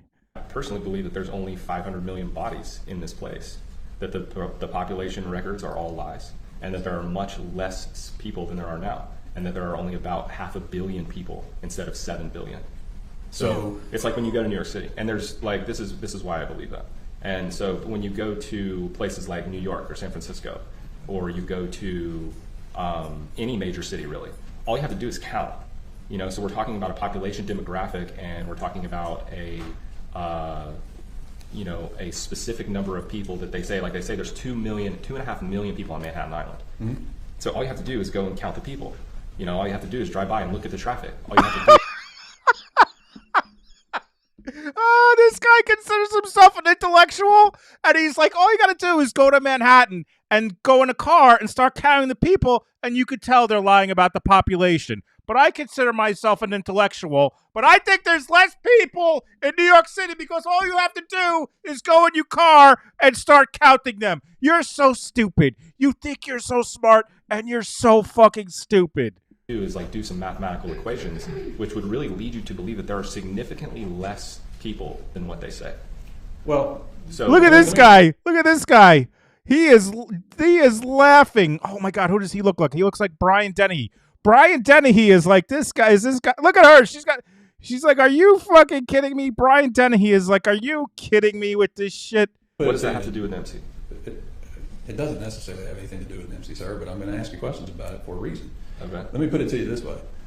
You're from the South. You grew up in North Carolina, right? Yeah. Born and raised there. You're familiar with the idea of college football, right? Sure. This weekend there's going to be a football game between the University of Tennessee and the University of Georgia in Athens, and there's going to be about 96,000 people that fill a stadium. Do you not believe there's 96,000 people that are going to be sitting in that stadium watching a football game? I mean, if you see them, then they're there. That doesn't mean that there's 7 billion people in the world. The population charts and the demographic. I like this. I love this defense guy making this guy look like a fucking idiot. I love him. And the census records, I think, are a lie, much like a lot of other things. You know, there's a lot of lies in the government, sir. So, yeah, I mean, how much of these lies would you like to expose here in this room? You know. Yo, how many lies would yo, look at him. This guy can't even take it. Yo, how many of these lies you want to expose today in this courtroom, sir? Are you ready to hear the real truth? How much fact-based information are we going to? How much fact-based information do you want, bro? Dude, can you look at Brian Dennehy? Do people know who Brian Dennehy is? Because I really nailed it. He's the dad from Tommy Boy. That's his name, right? Brian Dennehy. I really nailed it on this one. No, with the beard. That's I mean, I think he's actually passed away, but that's him in the courtroom. That's him right there. Discuss. Well, let's talk a little bit more about some of that in a second. When we get to this idea about the polygamy relationships that he had with these 3 women, there was a 4th wife that he had previously. Is that right? Yes. You're aware of her named Gabriella Kuykendall? Yes. You ever met Gabriella Kuykendall? No. Were you aware that when she had a child with Mr. Yeah, I don't object to anything involving Kuykendall. Relevance is your objection? You want to respond? I think it's relevant, Judge. He talked earlier about the fact. Oh my God, guys. Was that the first? That's the first time I've heard this judge speak. That's the first objection this entire time. That's the first objection this entire time. Z had 4 wives, and we're talking about 3 wives here. And I think it's relevant to his understanding of how this group dynamic works. He's already testified he never met her. I'm not asking him. All right, overrule the objection. You're aware of who Gabriella Kuykendall is, right? Yes. You're aware that she had a child with Z, right? Yes. You're aware that she left him in the middle of the night with the child and basically ran away from him, right? Okay. Matter of fact, it took place at the same house where this incident happened on December 8th of 2020. Did you know that? No. It happened at Jerry's house. Okay. Part of what Z was trying to do with this group was to grow this group, right? He was constantly looking for other women to bring into his group here, right? Are we not all constantly seeking the companionship of compatible individuals? I'm asking about Z right now. Okay. Wasn't he always trying to talk to other women about bringing them into the Let me group just, as well? let me just, are we all not? I am not, sir. Group, right? He was constantly looking for other women to bring into his group here, right? Are we not all constantly seeking the companionship of compatible individuals? No, I don't want any compatible individuals. I don't want any companionship. I have my companion, and I want no other ones. I am not, sir. You're more proof. You're bullshit. About Z right now. Okay. Wasn't he always trying to talk to other women about bringing them into the group as well? I mean, sure. Yeah. Part of what he ultimately wanted to do was to have multiple children with multiple wives as well. Is that right? That's what I want to. Okay. In fact, right now, Anna just had a child. There's a beautiful baby in this world that Connie just birthed. Yes, she did. And Shaylee is pregnant today, right? Shaylee's about to have one too. Yep. His mentality is to grow his religious following, right? You just used the word religion, which I feel like is inappropriate. Okay, his mentality is to grow his following. His mentality is to find like-minded individuals to participate with each other. As is mine.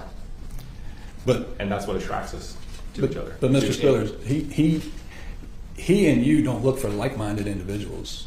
You and he look for strays, like castaway dogs on the side of the road. Isn't that true? Wow. That's really ridiculous. Isn't that not what you told him in a phone call with him at the jail just a few days ago? Oh! Is it? I'm asking you. I don't know. I mean... You and he have not talked about treating these women like strays? Finding these women that you can bring into your group and treat them like strays? That's not a comment that you made in a phone call? I don't know, maybe, and maybe it was made in sarcasm. You know, oh my God! Does anyone know that account that requests the prison calls? We need this man's prison calls. Or does anyone know how to request prison calls? We need this man's prison calls. Oh, we need them so badly. Who knows how to do that? No, I don't remember every single word of every single thing that I've said. But no, I've never treated women in my life. Look at the reaction from the co-counsel here. She is loving it. Like, I don't know. Look at her. She is loving it. This co-counsel. I'm loving it too. This dope. For every single word of every single thing that I've said. But no, I've never treated women in my life like that. Well, you definitely treat them as submissive individuals, right? No, I treat them as... Women are subservient to you, right? He can explain his answer. So, yeah, what's your question again? I said at first that you treat them as submissive individuals. No, I don't. They're subservient to you, though, right? I think that women should be in a place that is servant. Yeah, sure. In servitude of the man. Absolutely. Absolutely. 100%. Yes. Meaning that Benjamin or Z or Brian Joyce, whoever he is, he controls what they do. No, and if they don't do what he wants, they can get out, right? Of course. Right? He controls what they wear, right? So you're asking... Yes or no? You're asking me... Yes or no first? I don't know the answer to this question. He controls what they eat, right? We have already discussed that there is a standard, and this is the same thing that it is with me and women that I've had in my life since then. Since I've had in my entire life. When I've been a vegetarian, women who come into my life they're vegetarian, or you can not be together. Right. Yeah. So you're manipulating this into a control thing when it's just a standard that's set that can be avoided in any time. If Kawani wanted to go have a hamburger at Wendy's, he'd kick her out of the car, right?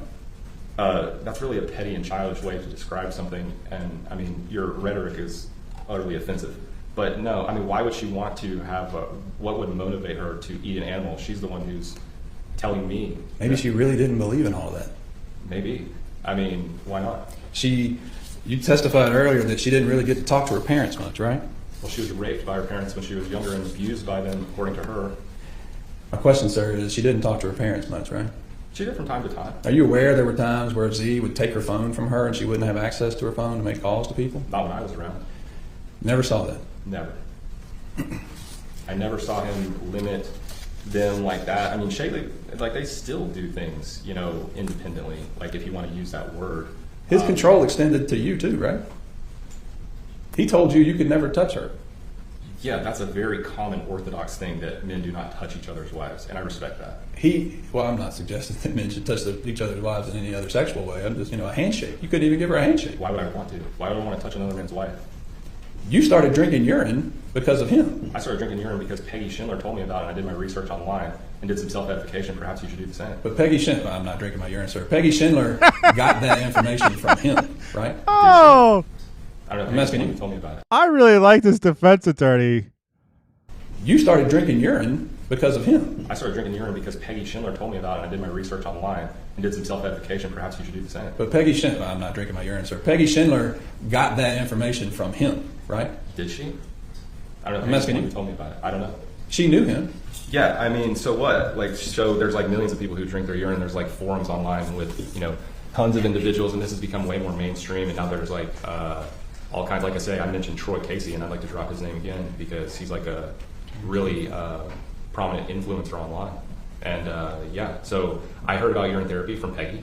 I immediately did my research about it, and I've heard about people, surviving on their urine. So I knew that it wasn't going to kill me. So I tried it, and then And you said you do it daily. I did.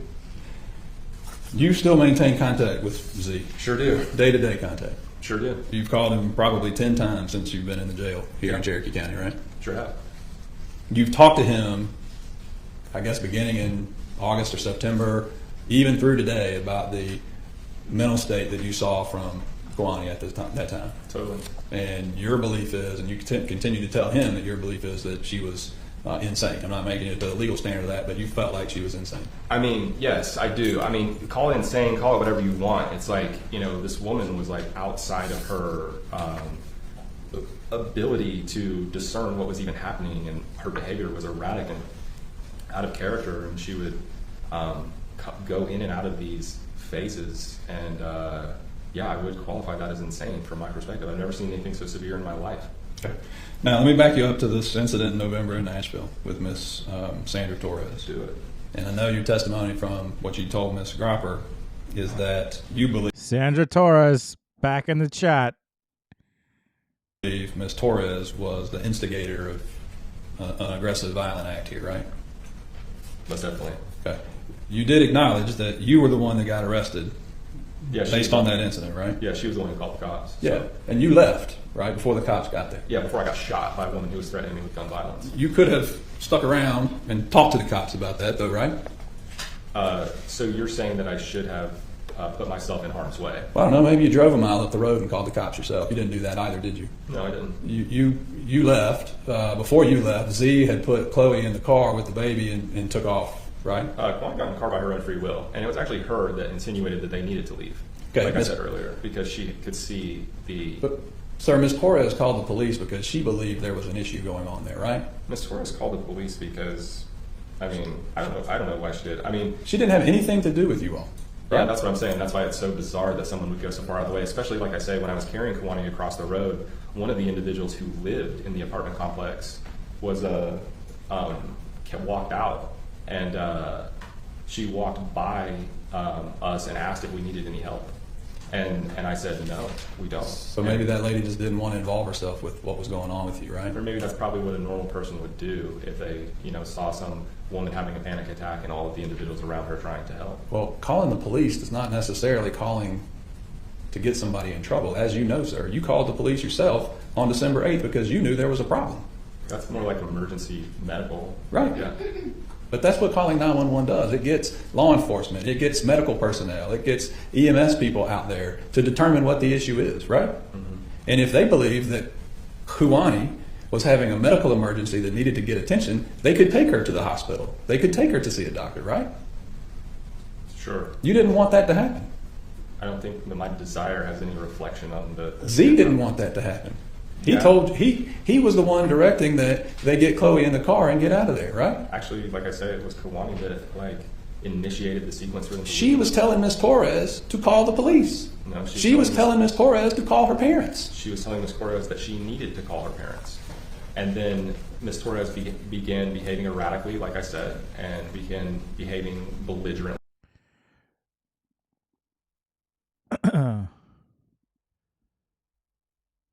CH said that Torres said something. Let's see. Sandra Torres.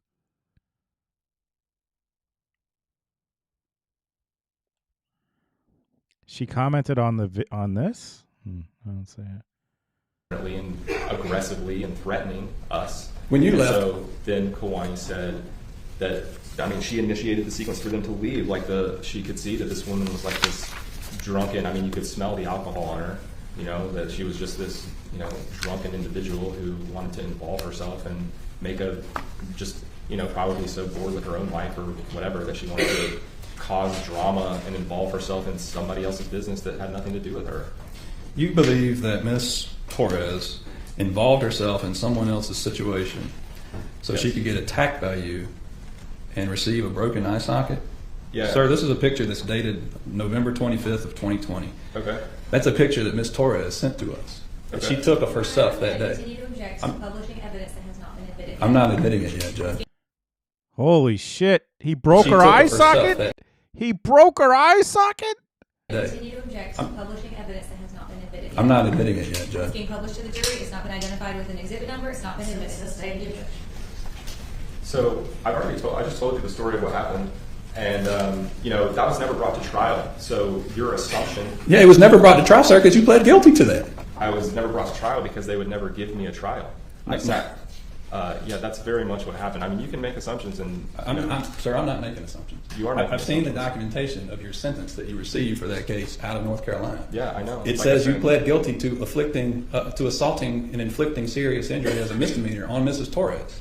Pursuant to Alfred law. No, it actually doesn't say pursuant to Alfred law. That box isn't checked at all. It Okay. says you pled guilty.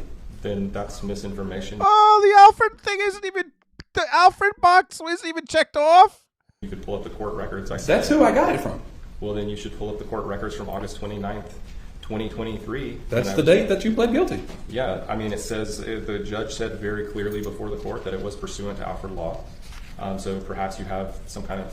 So you're saying there's a mistake in the document? Yes, there is. Okay. From You what I understand an offered plea is still a plea of guilty, though, right? Yeah, but the reason why I pled guilty is because they were actually, so they didn't give me they were refusing to give me bond dates. They were refusing to give me court dates.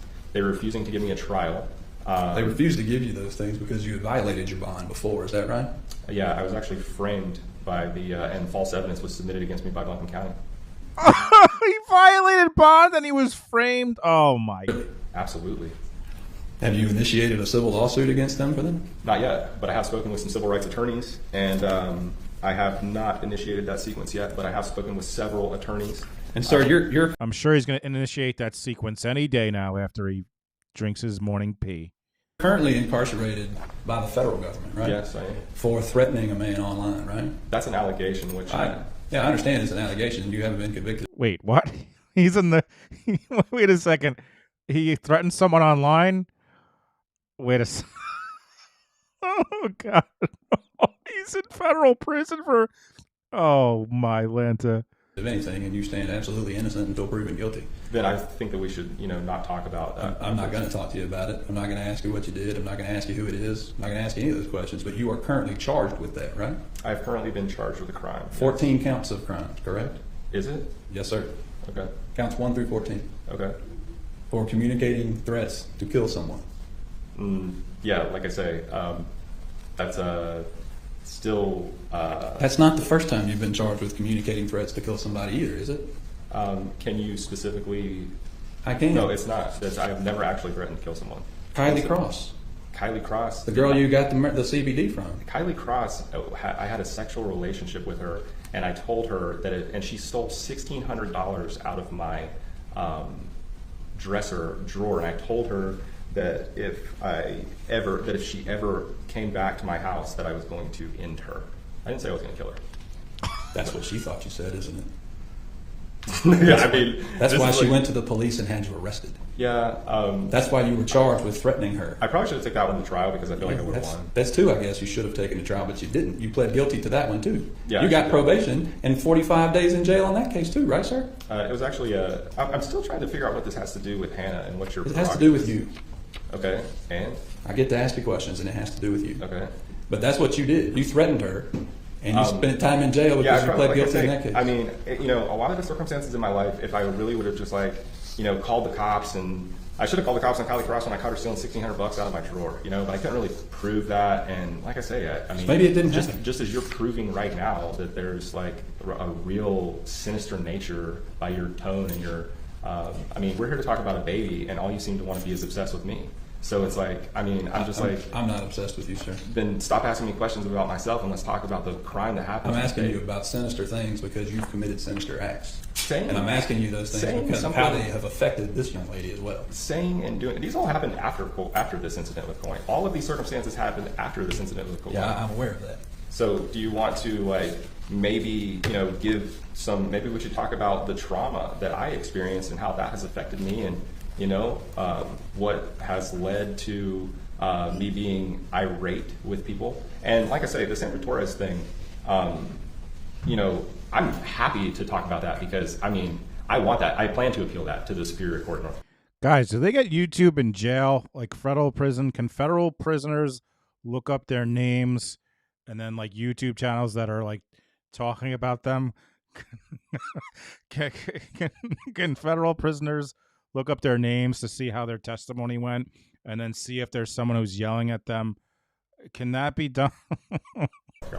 And I plan to, I've already spoken to civil rights attorneys about the false evidence that was submitted against me in Buncombe County. So you're testifying, your testimony earlier was that you never struck Sandra Torres in the eye. No, I didn't. And there's like some evidence that would prove that in the motion of discovery. So how did she get the black eye that she says she got in those photographs? Who knows? Like, I mean, there was like... So I can show you other photographs from her for a black eye that developed over the next 3 days. Would you like to see those? She went to the hospital, and her hospital visit was 4 hours after the event. Maybe it was her son, the one who came and slashed tires. Maybe she had her son punch her in the face. She might have, but we don't get to know that, sir, because you pled guilty to assaulting her. Well, you pled guilty to doing exactly what she says you did to her, which is punching her in the eye. I had been held for 22 months, and I felt that I had a really strong civil rights case, and that's only been a year ago. Like I say, I've already spoken to civil rights attorneys, so I did. I wanted to. I pled guilty pursuant to Alfred law because I wanted to stop being oppressively persecuted by the Buncombe County government and get out so I could... You were in jail a lot of that time because you violated your probation in your case with Kylie Cross as well, right? No, that was not the case with Kylie Cross. You were on probation for that case from 2022. No, I was not. That's so I had actually become off probation, and it wasn't a violation of probation that... can I have some more of this water? It wasn't a violation of probation that got me re-incarcerated on the 5th of April 2023 after they had... Can I have some more of this water? I have to prepare my drink for later tonight.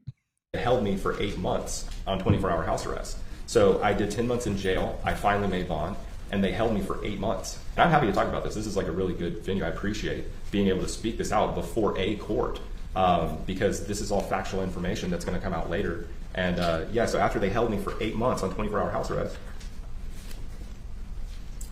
there was a document submitted to the court by a DA, a specific DA that was targeting me, named Amy Laura Broughton, and there was false evidence submitted to the court. She brought this photo of a Facebook post that she said that I made, but it was right there on it was not on my Facebook, nor did I make this post. And so, like I say, there was false evidence submitted to the court in order to persecute me and frame me, and that's the... And I've already spoken to several civil rights attorneys about this, and they say they have a very strong case. So, you know, we're moving forward with that in due diligence, and I absolutely have every intention of appealing that guilty plea to the Superior Court of North Carolina and making sure that I get a fair trial, because that's the whole thing. They didn't want it. That's why they held me for so long, and they were refusing to give me court dates even by law. But like I say, you know, and so like I say, I pled guilty to that to end my incarceration. But yeah, I came here today to tell my experience with Kawani and give an account to my observation of her and her mental health decline. And I'll say it again, that I do feel like not guilty by reason of insanity would be the correct call from my unprofessional perspective. Perhaps there's something, you know, I just don't feel like I said, she would never do that to her baby. And this was just like, she was like not herself when she did that. And I want her to know that I care about her and I forgive her and I love her very much. And that's it. Any redirect? Just briefly. Mr. Spillars, you indicated that you had had multiple conversations with her after she was arrested for murdering Hannah, right? Yes. Okay. And when she called Z from jail. Okay. And so you indicated the nature of those was communicating how much you all love her and that you forgive her for what she did. Yes. Did she ever tell you why she killed Hannah? No, I don't think she ever really did. I mean, she spoke to Z about it, I remember, and I'm giving you secondhand information here. Don't do that. I'm asking, did she ever tell, when you talked to her, did she ever tell you? I don't remember her ever saying anything about that. Okay. Did she ever tell you that she told the police that she killed Hannah because she just wanted to be with her baby and her husband, but he refused? What do you mean? Did she ever tell you that that's what she told the police? That she just wanted to be with him and Hannah, but he refused? Oh, no way. Okay. No, You never heard that before? Nothing like that. Okay. No. I could tell you something, but I don't know. I mean... Did she ever tell you that she told doctors that she killed Hannah because she thought it was the only way for her and Hannah to be able to escape the situation? No, definitely not. You've never heard that before? No. Okay. Nothing. Any further cross-examination? All right. Then we're... All right, well, that's it, folks. That was a doozy. Now that I realize this guy's he's threatening to kill people online, let me just rename this. Jason Allen Spillars, smartest man to ever live and hero who drinks his own pee. So when he looks me up, JK, I'm probably just gonna delete this and go move in the woods somewhere. But anyway, wow, that was a doozy, folks. That was quite a doozy. Thank you all so much for being here. Thank you, mods, as always. You guys are the best. Thank you, everyone, for all the Venmos and all the Cash Apps. I very much appreciate it. I hope I got everyone. And if Sandra Torres testifies, I will probably do another live tomorrow. Or if Z testifies, or I'll do another live. I don't know when, but I'll probably do another one. So, thank you all so much for being here. I appreciate it. Thank you, mods, as always. And yes, you are all the best around. We love you guys. Thank you all so much. Have a good night, Squadushal. And let's hit him. Let's hit him with the outro. Who cares if I got a copyright? I'll play some sound effects. Thank you for joining us, J-Bo Nation. Please give all of yourselves an ovation. No, it won't be real long until next time. Oh, J-Bo Nation, there's no Are place you you'd sure? rather be. J-Bo Nation is the place to be. J-Bo Nation is the place to be. What? J-Bo Nation. What, I thought we were in the trust tree in the nest, are we not? J-Bo Nation is the place to be.